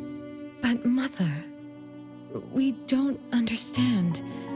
Why are your eyes solely fixed on Renee? Teresa planted exotic flowers. Elliot made sweets to your taste. Yvette designed and tailored clothes. We gave it all to win a smile from you. Yet what we receive is but a blind eye. Renee is the worst of us all. Always noisy, endlessly crying, habitually screaming, and forever demanding of your attention like any other selfish child. Is that how that child expresses affection? Or do you find love or joy in her tantrums? We don't understand, but we do know one thing. That selfish child never loved her older siblings, despite all the care we gave her. Does she even see herself as part of the family? Or perhaps, being as cursed as she is, her only purpose is to destroy us. None of that matters. But your name also appeared on the registry. Does that not matter at all? The youngest daughter that you love most declared the end of your life. Because of our existence, the numbers on the registry representing your life are depleting. When the numbers reach 0, we will fall asleep with nothing left but gratitude. Fortunately, even when the numbers reach 0, you won't pass away. You were long banished from this world by that thing. You have never lived in the present. Even when the clock of fate dictated your end, as long as that thing offers you protection, you exist beyond the laws of nature. Yesterdays, todays, and countless tomorrows are all but the present to you, as you were forever frozen at that moment that thing took effect. Beyond that point, time no longer works on you. In the endless nightmares she brought upon us, this is the only thing we are thankful for. The malicious curse will never harm you. But even so, I won't forgive that child. Ever. Bella, managing family affairs has drained you. I'm tired too. Doesn't someone need to spend time with that child later? I understand. As you wish, Mother. As long as this makes you happy and fulfills your final wish, we'll maintain the facade of harmony until that child's curse destroys us all. No. That can't be right. Did I curse my own family? Am I the bane of my family, causing its ruin? Did I steal Mom's love away from the other siblings? Did I even take away their lives? Look at you, denying that you ruined everything. Exactly like before. It shouldn't be like this. You're right, sis. But why me? I love you all from the bottom of my heart. Do you all hate me? If that's true, why were you waiting under the tree to catch me? Love-hate relations in this family are more complicated than you can imagine. But no matter how much you doubt it, you can't deny that everyone here has done so much for you. Teresa prepared gardening tools and took you to plant Mother's favorite flowers to surprise her. But what did you do? You barely scooped some dirt before rushing to Mother for praise. When Mother saw the cuts on your hands from fooling around, she scolded Teresa for giving you hard work. You ran around Elliot each day, saying you desperately wanted to grow as tall as he was. So he managed your diet and made sure you drank milk. But you, just because he worried you'd get cavities and hid the candy jar on a high shelf, you complained to Mother that your brother was giving you a harsh diet. Every time you fell and tore your clothes, someone would mend them meticulously. Nevertheless, you always ignored their efforts and pestered Mother for new clothes. Mother's wish was to have a harmonious family. We were all trying to fulfill that wish, trying not to ruin anything. It would have been so much easier to pretend and spoil you the way Mother did. We could have created the harmonious family Mother wanted, even if it was just a facade. That would have sufficed.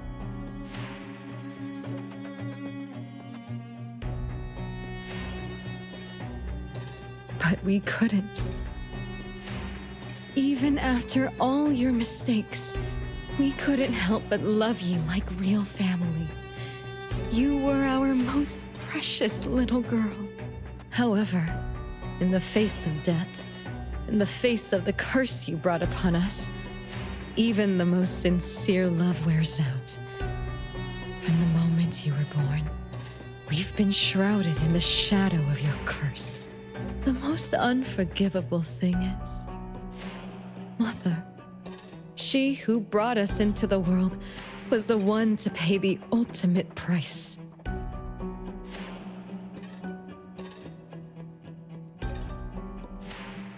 Look, it's playtime again. Your favorite game of hide and seek. You were always the worst at hiding. Anyone could find you easily. You were bad at hiding, but worse when you were it. Once, you turned the house upside down and still couldn't find anyone. I remember. It was getting late, but the house was so quiet, so empty. I remembered the ghost stories you told me. I suddenly felt the paintings were staring at me, and the tables and chairs were slowly moving. I thought you left me behind. You finally remembered. But now, looking at it, the opposite is true. You're the one who abandoned us. When you started wailing that day, we came out of our hiding places. Do you remember what we told you? We are a family, and we'll always be together. That's right. Good girl. Time is up for hide and seek. Once again, you're all alone. Come find us. I'll be it? This time, you have to find all of us. We'll be waiting for you.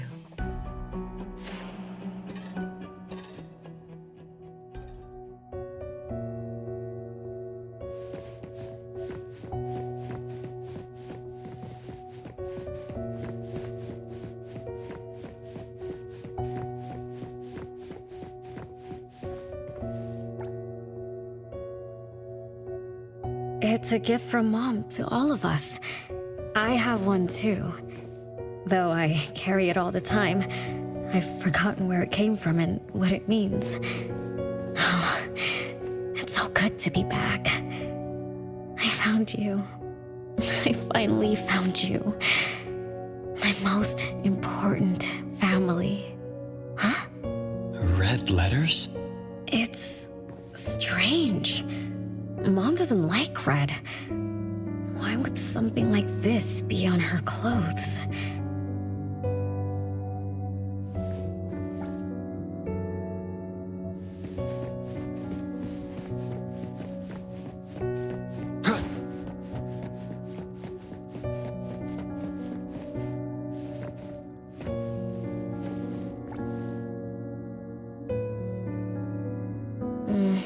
I'm still bothered by those red letters. Aren't they the first letters of names? If they are names, They do match with the voices we heard earlier. But that bright red... it's like a warning. I don't think Mom did this.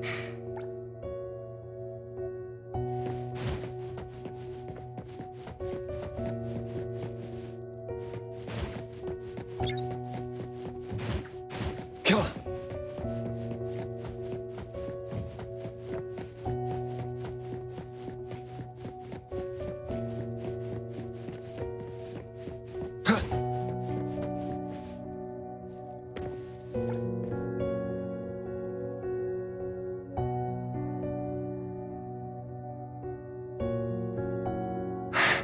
They truly loved me once. Which is why now they hate me so much. I understand. I'm sorry for making you go through so much in the past. I'm sorry I'm only learning this just now. But I'm grateful that I finally do. Big brothers and sisters, what can I do for you? I came back here because there was something I can do. Right?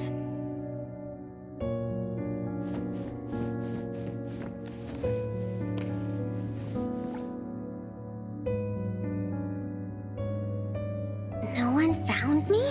Yay! I'm about to win! I already told you I'd win this time. No one will think Renee is hiding here. It's Renee's secret hideout. What's that? Me? I thought we were it, so we can find my siblings. But why is my childhood self here? Back then, who was actually it? Was it Mom? Wait a second. Are we really seeing the past? I think so. I do remember something like that happened when I was a kid, but I only remembered part of it. What we saw should be the whole thing. Are you really sure this is the whole thing? At least, that really happened. Every small thing I remember confirms that they were real. So those words, all those hurtful words, they were real too. Is that right? Something doesn't add up. Please, follow me.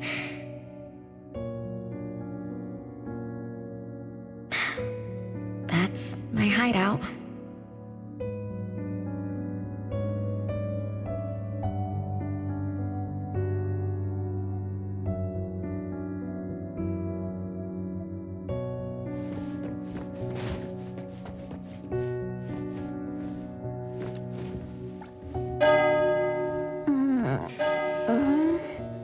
Oh, you found me. Am I the last one to be found? That means I almost won, right? Next time, I'm going to hide somewhere no one can find. Oh, are we going to eat soon? Remember to wash your hands before eating.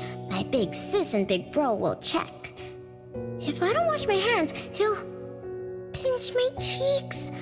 He always says my cheeks are like the softest dough.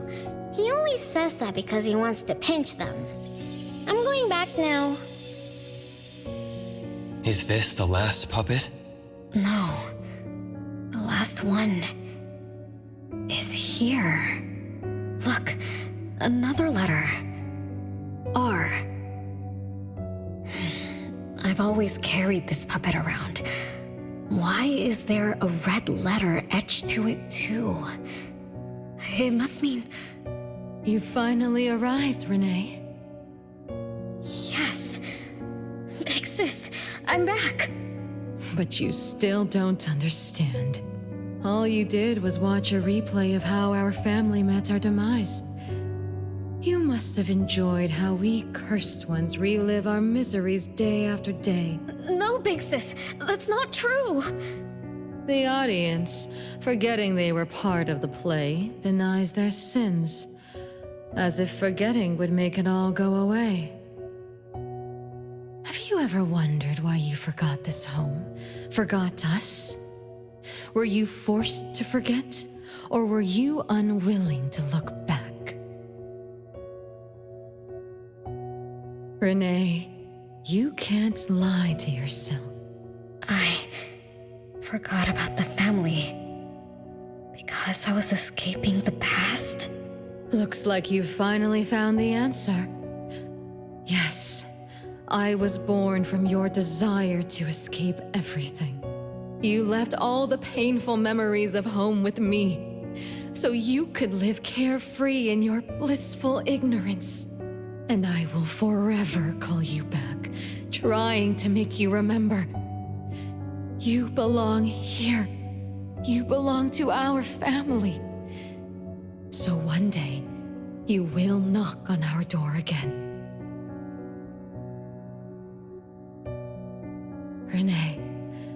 Renee, what feelings do you carry as you come home?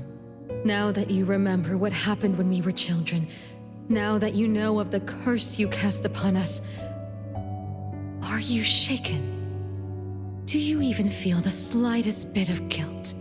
You won't. You've always been selfish, greedy, and reckless.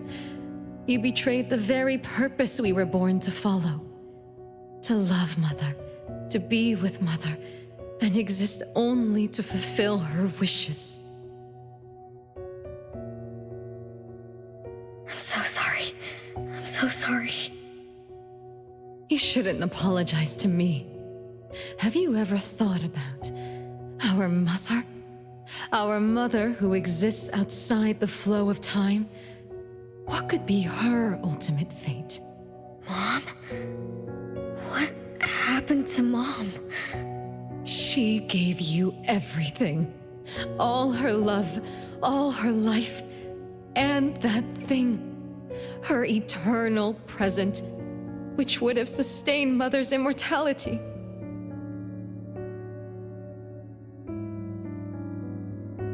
Wait a minute. Big Sis, don't leave! The clock still turns backward. Let's return to the past, to witness that final day of destiny where you are forever frozen. Come then, child of betrayal. I'll be waiting for you on the final stage.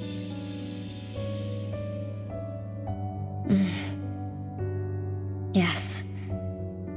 I betrayed this family. I lived in a daze. Left my family behind. Just to forget my own sins and escape from my endless guilt. That sin.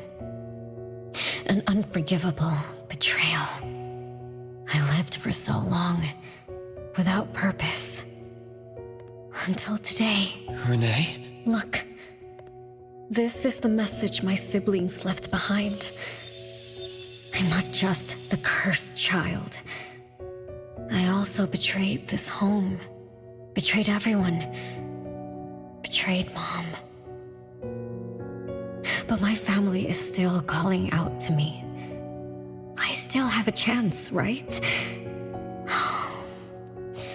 If only I could go back to the past. Back to that last day at home. There's only 2 hours left. I need to find a solution soon. I should talk to Renee about what just happened.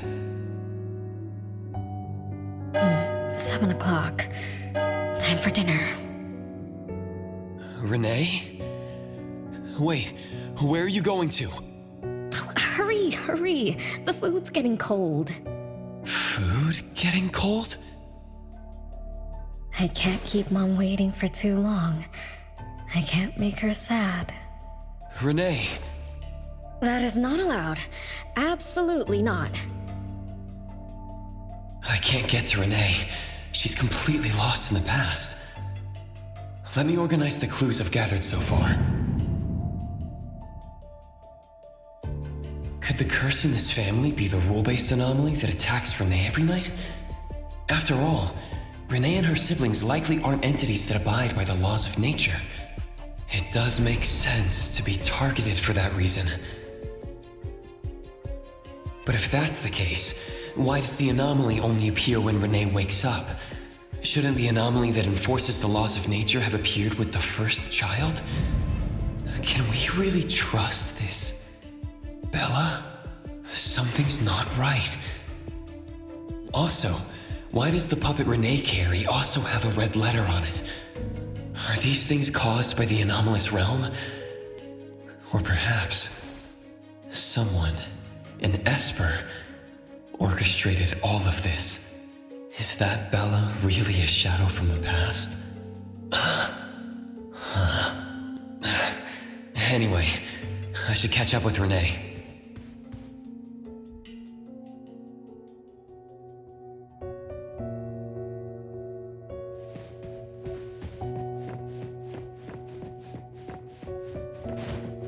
Yep.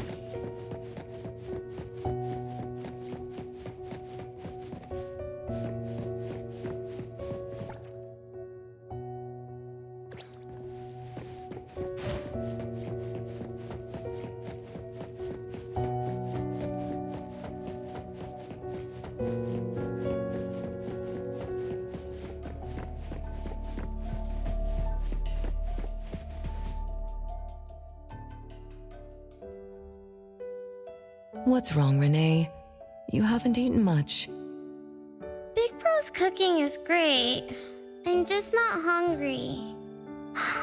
The Mighty King looks tired. He's not moving at all. And won't even sing anymore. Your little cricket? Yeah, my favorite one. Did the Mighty King die? He was still wiggling his whiskers around confidently yesterday. Or maybe he's just in a bad mood, like me. I don't know. In my garden, the cherry tree sprouts green buds, while my little Renee blooms with laughter. Each day, withered leaves drift down, returning to soil, resting peacefully with insects that will never sing again. Such is life, a circle without end. Don't be sad. You'll catch new crickets with shinier shells and better songs. But I want to play with the Mighty King. He's been with me for a long, long time. Is there anything after death? Will we die too? I know. It's a world where you're all alone. No mommy, no big brothers or sisters. Just a world that's always dark. That sounds scary. I don't wanna... Scary? You're funny, Renee. Can't move, can't hear, can't see. That's no different from when we were sleeping in our wooden boxes. Dying isn't that big of a deal. Being alive is much better. I want to be with Mom and everyone forever. Appraiser, you're here. Wasn't I immature back then? My time with my family was running out. Mom had to witness my siblings enter the final countdown. Yet she still had to answer questions like that. Mom, who loved us deeply, must have been terrified of losing us, too. Appraiser, could we go see her? I just need to see her a bit more.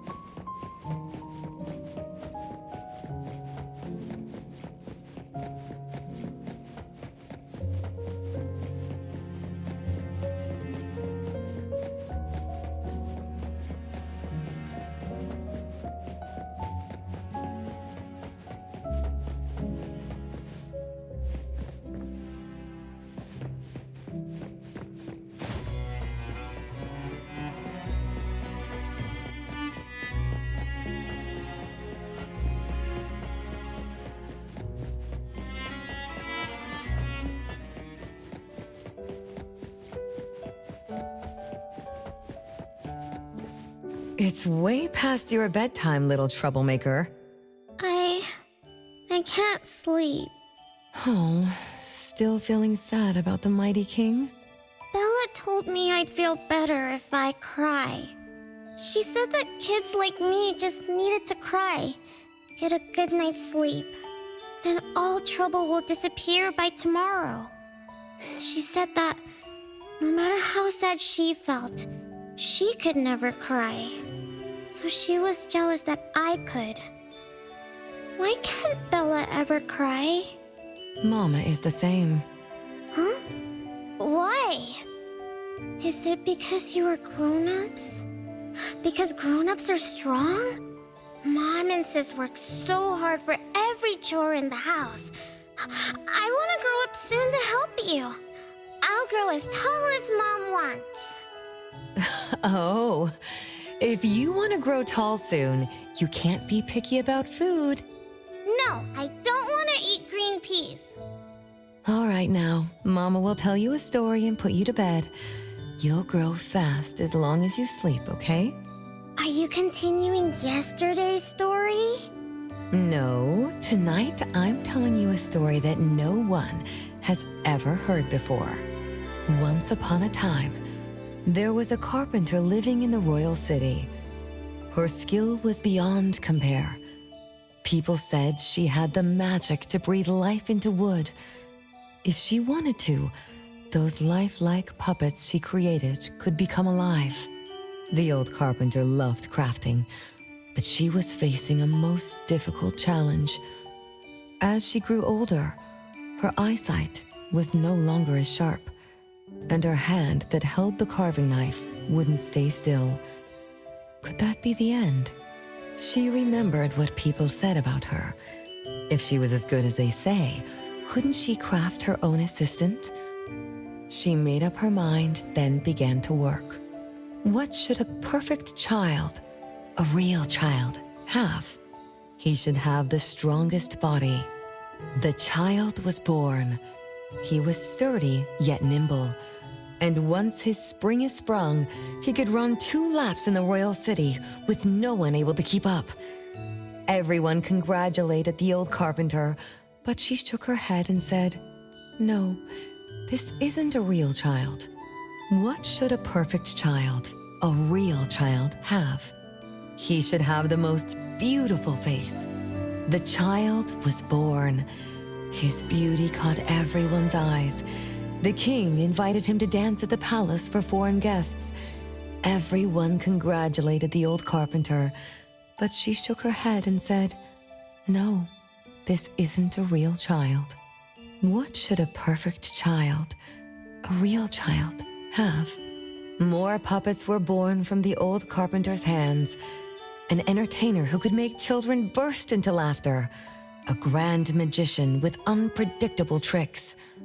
But no, she shook her head and said, "No, these aren't real children."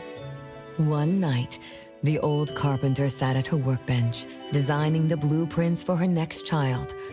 All the puppets quietly stood by her. Suddenly she shivered. The window wasn't closed shut. The howling wind swept away all the warmth from the room. The old carpenter stood up to shut the window, then went to the fireplace for warmth. For a moment, she had an idea she didn't fully understand. Perhaps the dancing candlelight added some warmth to the puppets' faces. She realized that puppets get cold too. The old carpenter took off her scarf and picked up the blanket from her lap. She made sure all the puppets were snug and warm, then went back to her table. Her pencil swooshed around as she began sketching. Soon, a puppet took shape on the paper. She picked up her knife and began carving on the most ordinary piece of wood. Soon enough, a new puppet was sitting on her workbench. There was nothing special about it, but the old carpenter let out a satisfied sigh, as if she completed a masterpiece. She leaned down to kiss the puppet's forehead gently, just like an ordinary goodnight kiss from a mother. Then did the same to the other ones. After that, The old carpenter went to bed and slept peacefully. The next morning, she woke up with someone kissing her forehead. She opened her eyes to find a child, a real child, smiling at her. Whoa. Why did the last puppet turn into a real child? What magic did the old carpenter use? What do you think? I understand. A little. But also don't get it at all. Is that so? It's okay. Oh, it's getting late. Good kids should be sleeping now. Mom, I'm scared. I don't want to sleep alone. I'm worried that if I do, I won't see you and my siblings after I wake up. Isn't it better to be alive? You really are different from your siblings. Being alive is good. But what exactly makes it good? I can eat meals with my family, or play hide and seek, and listen to Mom's stories every night before I sleep. How wonderful! Mom, don't you think days like these are wonderful too? You're right. This is the best life being with you. The best times in Mama's life is when I spend time together with you, my family. No, it's not.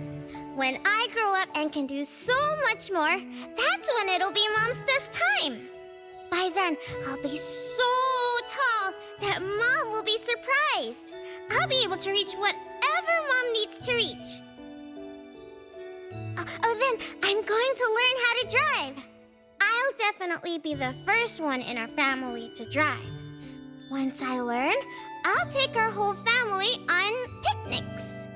When I grow up, I also want to... Mom.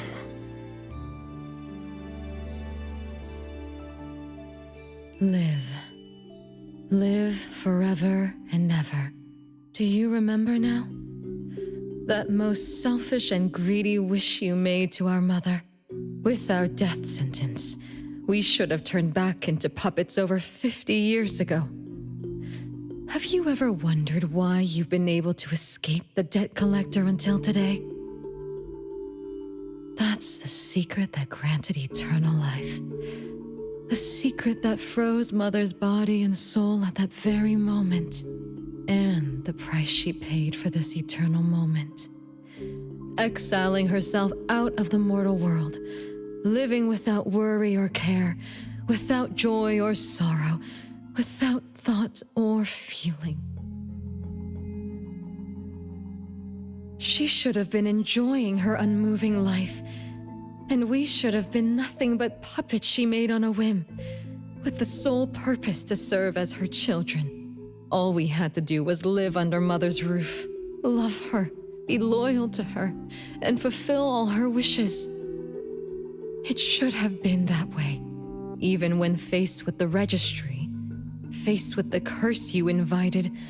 All we could do was to give everything we got and do our best to fulfill our mission until the countdown ends. But what about you? You endlessly sought for Mother's attention, affection, and everything she could possibly give. Now tell me, on that final night, what did you wish from Mother?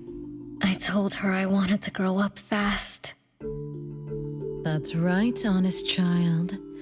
And then?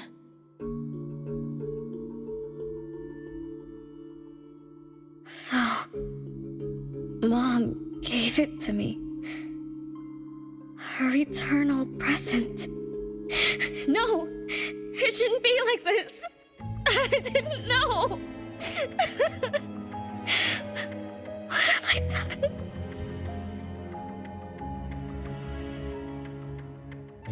Renee, it's not like that.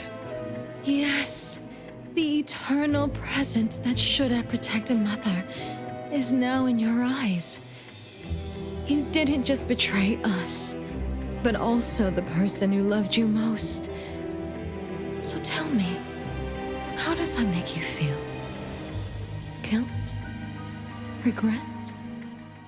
You don't need to apologize to me. We'll forgive you, and Mother will still love you. You're still our adorable little one, our innocent troublemaker. Forgive me? I can still earn your forgiveness? And Mom will also? Yes. As long as you give up the eternal present, cleanse yourself of your greed for life, we will forgive you for the sins you committed. Come, Renee, my sister. Come to us. We're all waiting on the other side to reunite with you, never to be separated again. Don't listen to her!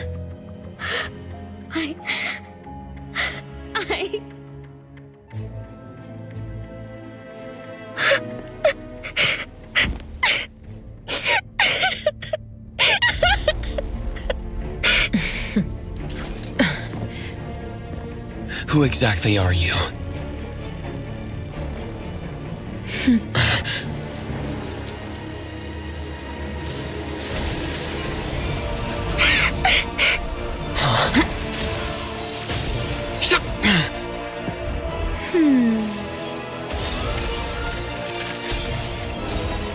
Watch out!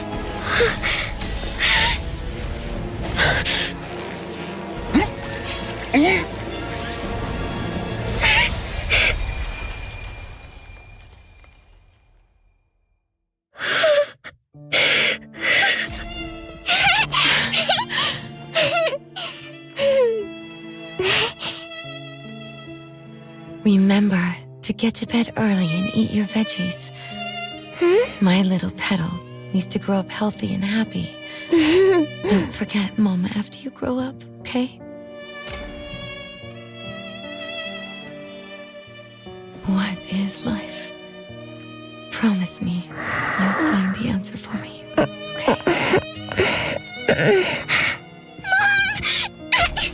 Where are you going?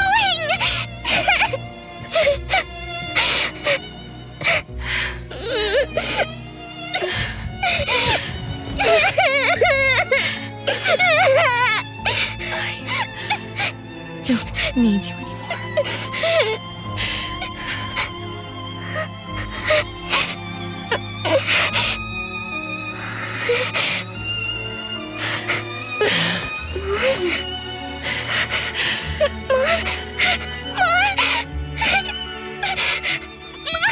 Don't go!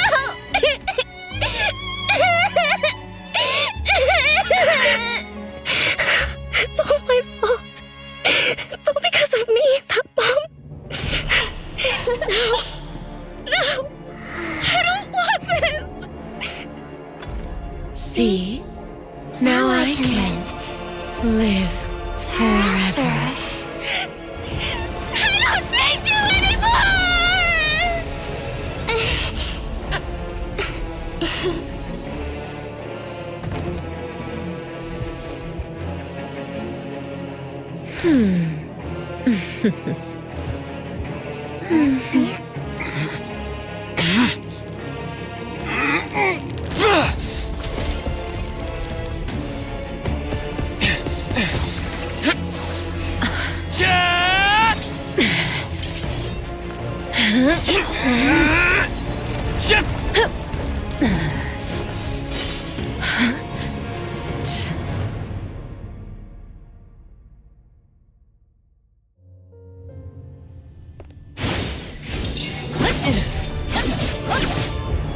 Rage, hatred, resentment. What fierce It's fine. emotions. As if it...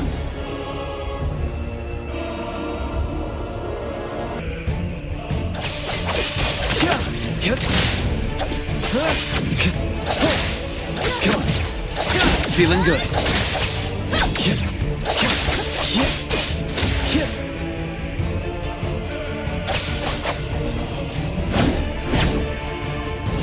Right.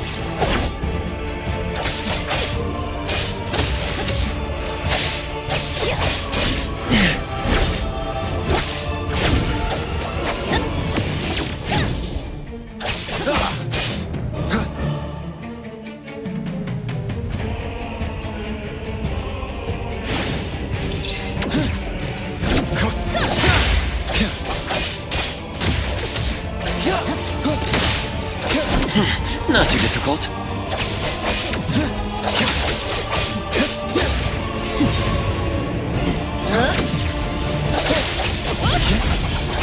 My mistake. Fate splinter and fracture.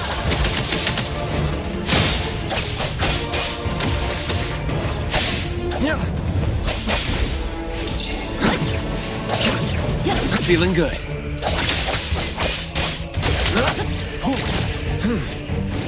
It's fine. Not too difficult.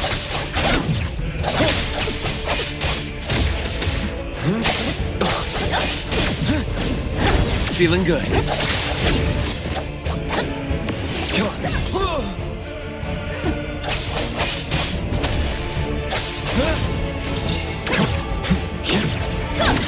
Not too difficult. That's right.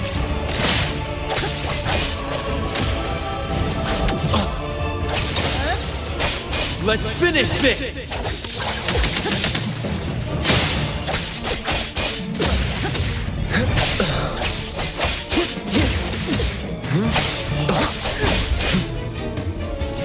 Know your place! Feeling good. Stronger than I expected. Let me show you something.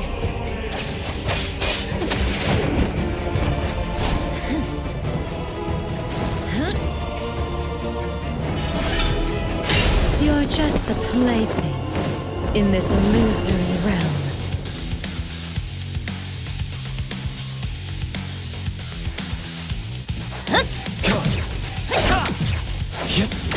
Not too difficult.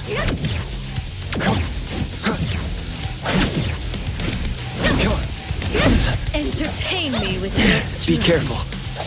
Once I'm born, I'll bury you in this scarlet floral sea.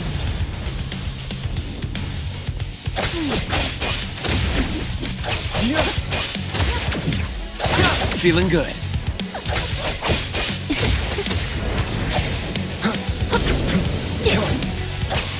It's fine.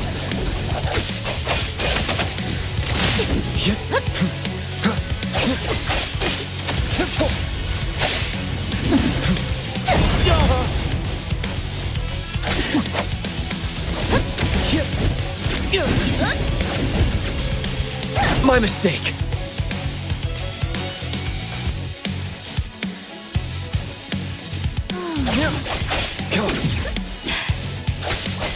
Mark! Feeling good.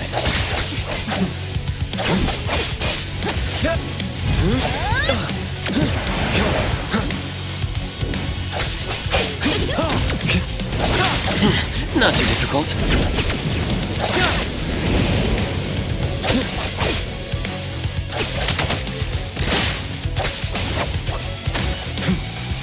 Fate splinter and fracture.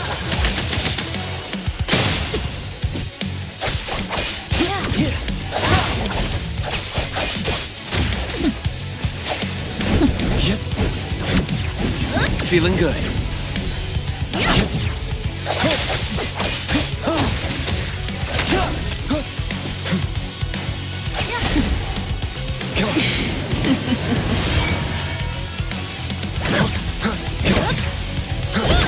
Not too difficult. Time for a dance! Where are you going? Feeling good.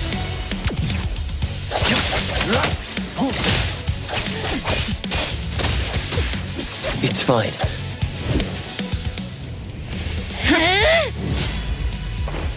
You. I won't let you do this! Such arrogance!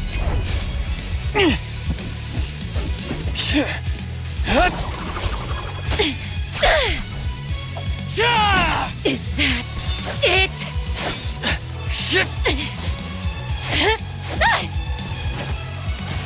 Come again! As you wish! Interesting. Unfortunately, this is the end! Cower before me!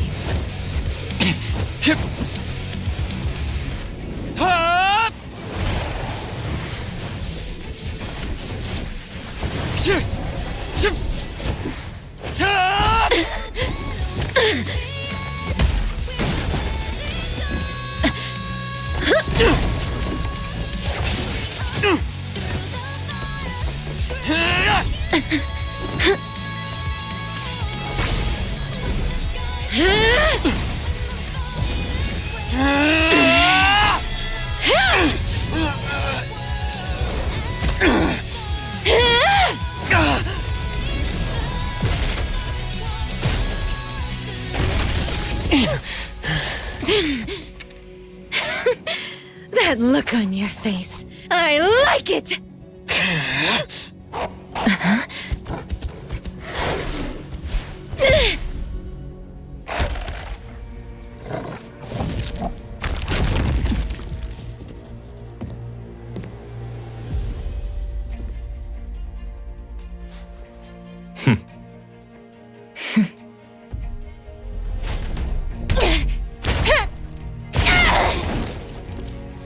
So you're the one behind all this! It's you. All at once? Tick-tock, tick-tock. Aren't you running out of time?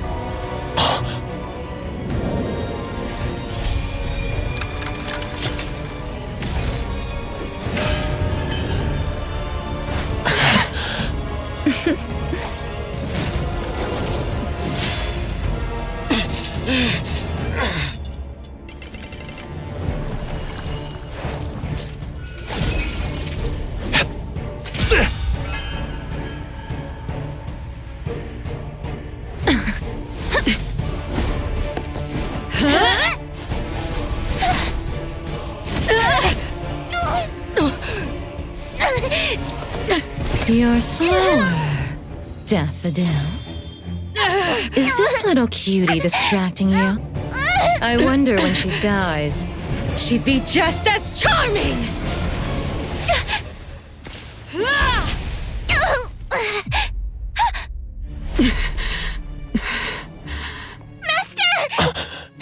How nostalgic, sister. Sanko. We'll meet again. Just so you know, Mother misses you too.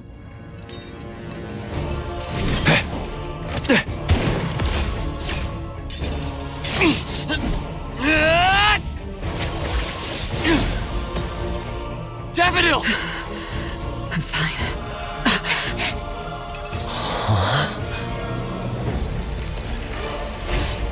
It's not over yet.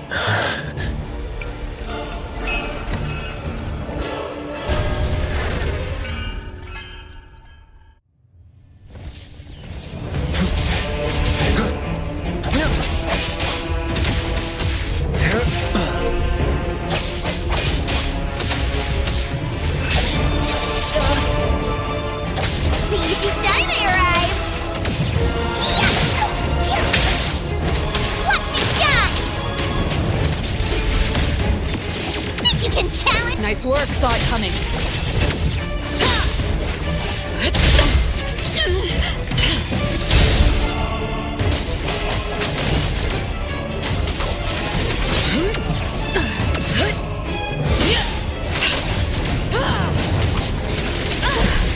No problem. You don't know how to give up.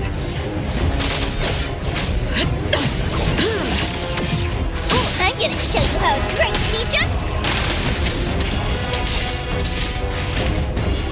Just a tickle. Everyone, follow my command!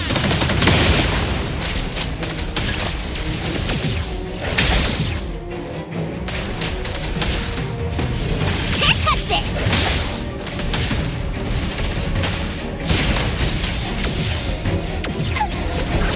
Think you can challenge me? I will see through the Nexus. Let's finish this! Be careful.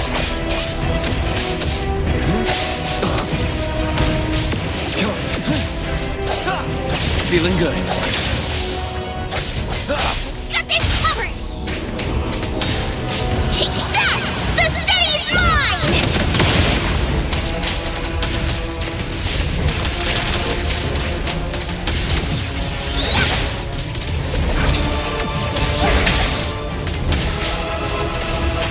Can't touch this!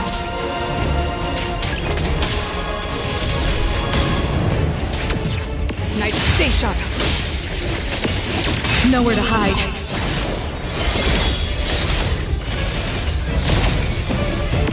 Predictable. I'm gonna show you.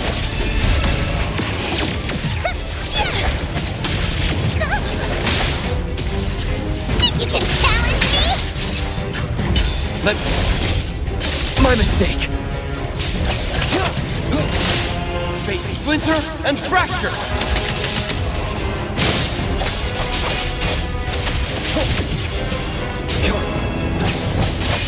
Leave it to me. No mercy.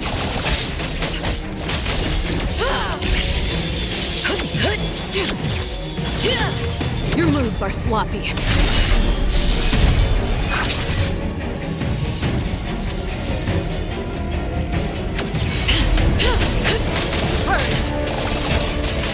I'm gonna show you how.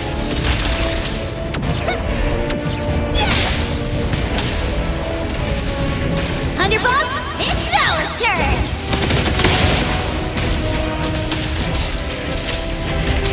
Can't touch this!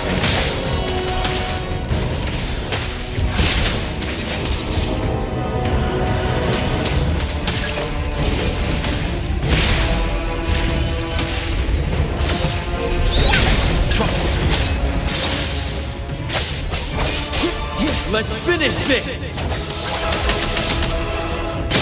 Mark! Hero to the rescue! Nice work. What you see is an illusion. Nothing can stand up. I'm gonna show you how great teacher! I will see through the next engrave. Got this covered!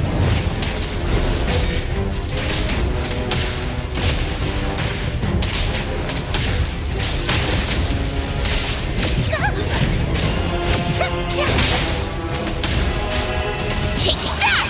The city's mine! No hitting from behind! Think you can challenge me? Wait! Is everyone okay? I'm fine. But Daffodil, are you okay? Master got hurt the worst. And it's all because of me. I'm fine, really. It's good that you're okay. Renee's unharmed too. Just dizzy from breaking free of the anomaly spell. Unfortunately, Zanko got away. She's the core member of the criminal organization, the Scarlet Letter. And a report for the puppetization case. That's gonna be a lot of paperwork. Thanks to everyone from A-Bone. The Bureau will continue to investigate into the aftermath of the issue between the debt collector and the Constantine family. Tomorrow morning, I want those who know anything about the Scarlet Letter at the Bureau. We need to have a proper chat. Daffodil? I shouldn't need to fetch you at A-Bone, right? I see. Says who? Master deserves some rest tomorrow. Natalie, appraiser. Let's go home.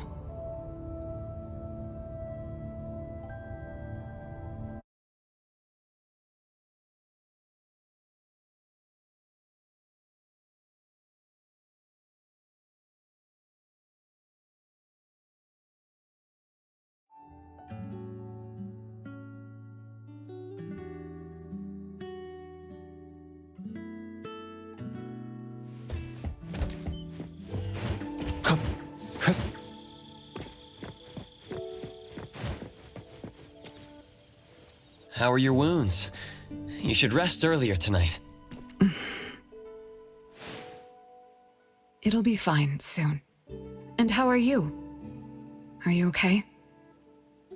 Her Esper ability can affect people's minds through auditory and visual hallucinations. I see.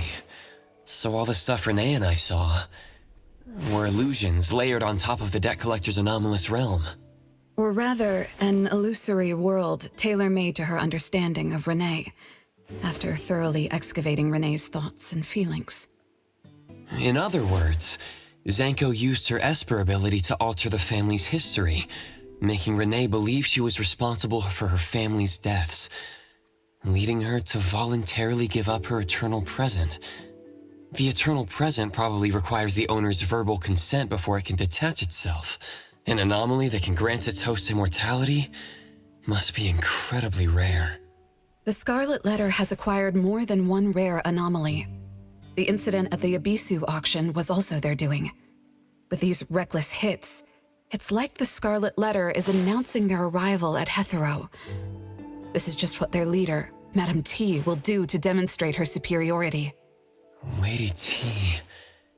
Is she the mother Zanko spoke of?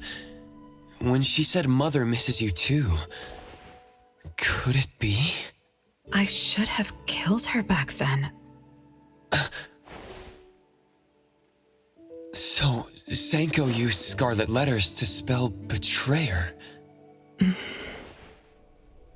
She could be considered my adoptive mother. I don't deny that she gave me the first home I knew of. It's true. I was once a member of the Scarlet Letter. No wonder Chaos spoke like that. He must have known that Daffodil was a member of the Scarlet Letter, the criminal organization he's pursuing. So Zanko went through all this trouble just to get the Bureau's attention?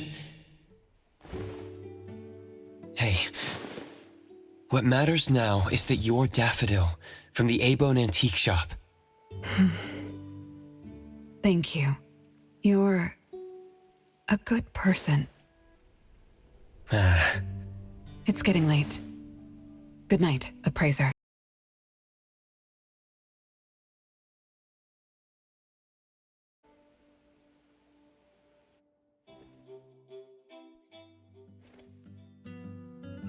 Oh, Appraiser, have you seen Master? Daffodil isn't here? She's been gone this morning, and hasn't come back. Maybe she is assisting the Bureau. For that long? We're here, the A-Bone Antique Shop. Appraiser, Natalie, good morning. Renee! How are you feeling? And this is? This is Linko from ETD6. Oh, so Chaos is handing Renee over to ETD6 to take care of. Hello there. Take care of? We were just going in the same direction. Linko also has something to do at A-Bone, so I gave her a ride when we left the Bureau. Linko, you have some business here? Mm-hmm. I do have stuff to do. What are you up to?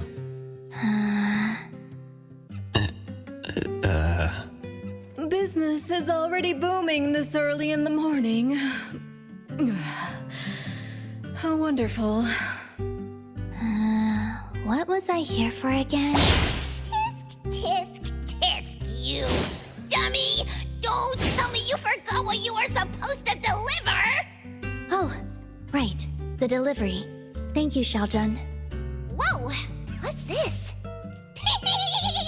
I'm an evil spirit that can devour souls! If you dare disrespect me! Xiaojun is my pet. Huh? I can control your body and eat wasabi if I want to, you know! Not hungry now. Linko, who are you looking for? I'm looking for... Found her. Another new face? Just joined ETD? Yes, the director told me to give you this. Oh my.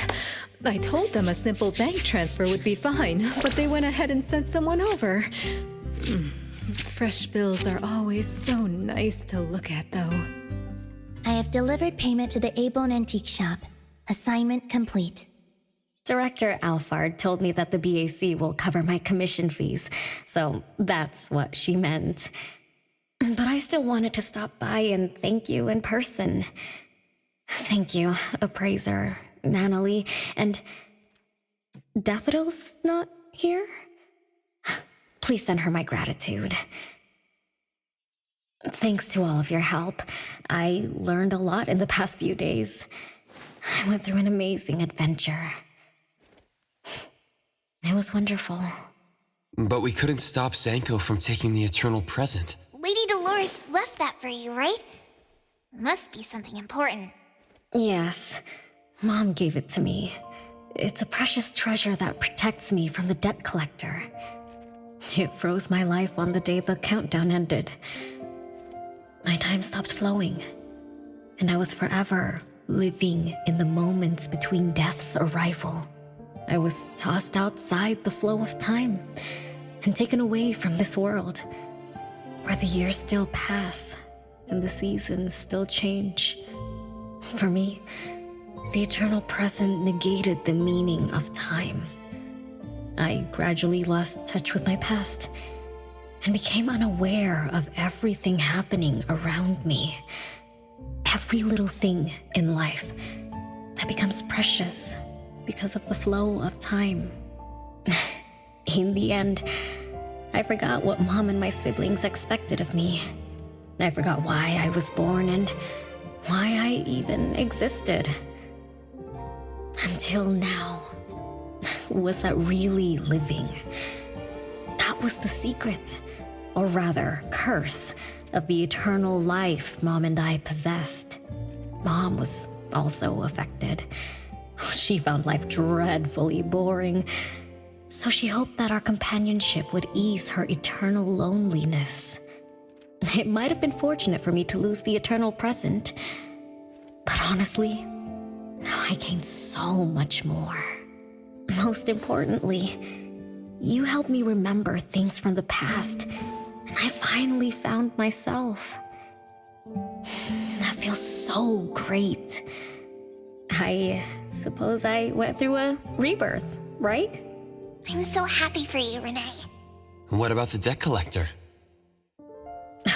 Don't worry, I have a solution. Well, in addition, to make the most of this precious rebirth, I've decided to travel around the world. I'll probably leave Hethero for a very, very long time. So for each and every day ahead, I wish you good morning, good afternoon, and good evening.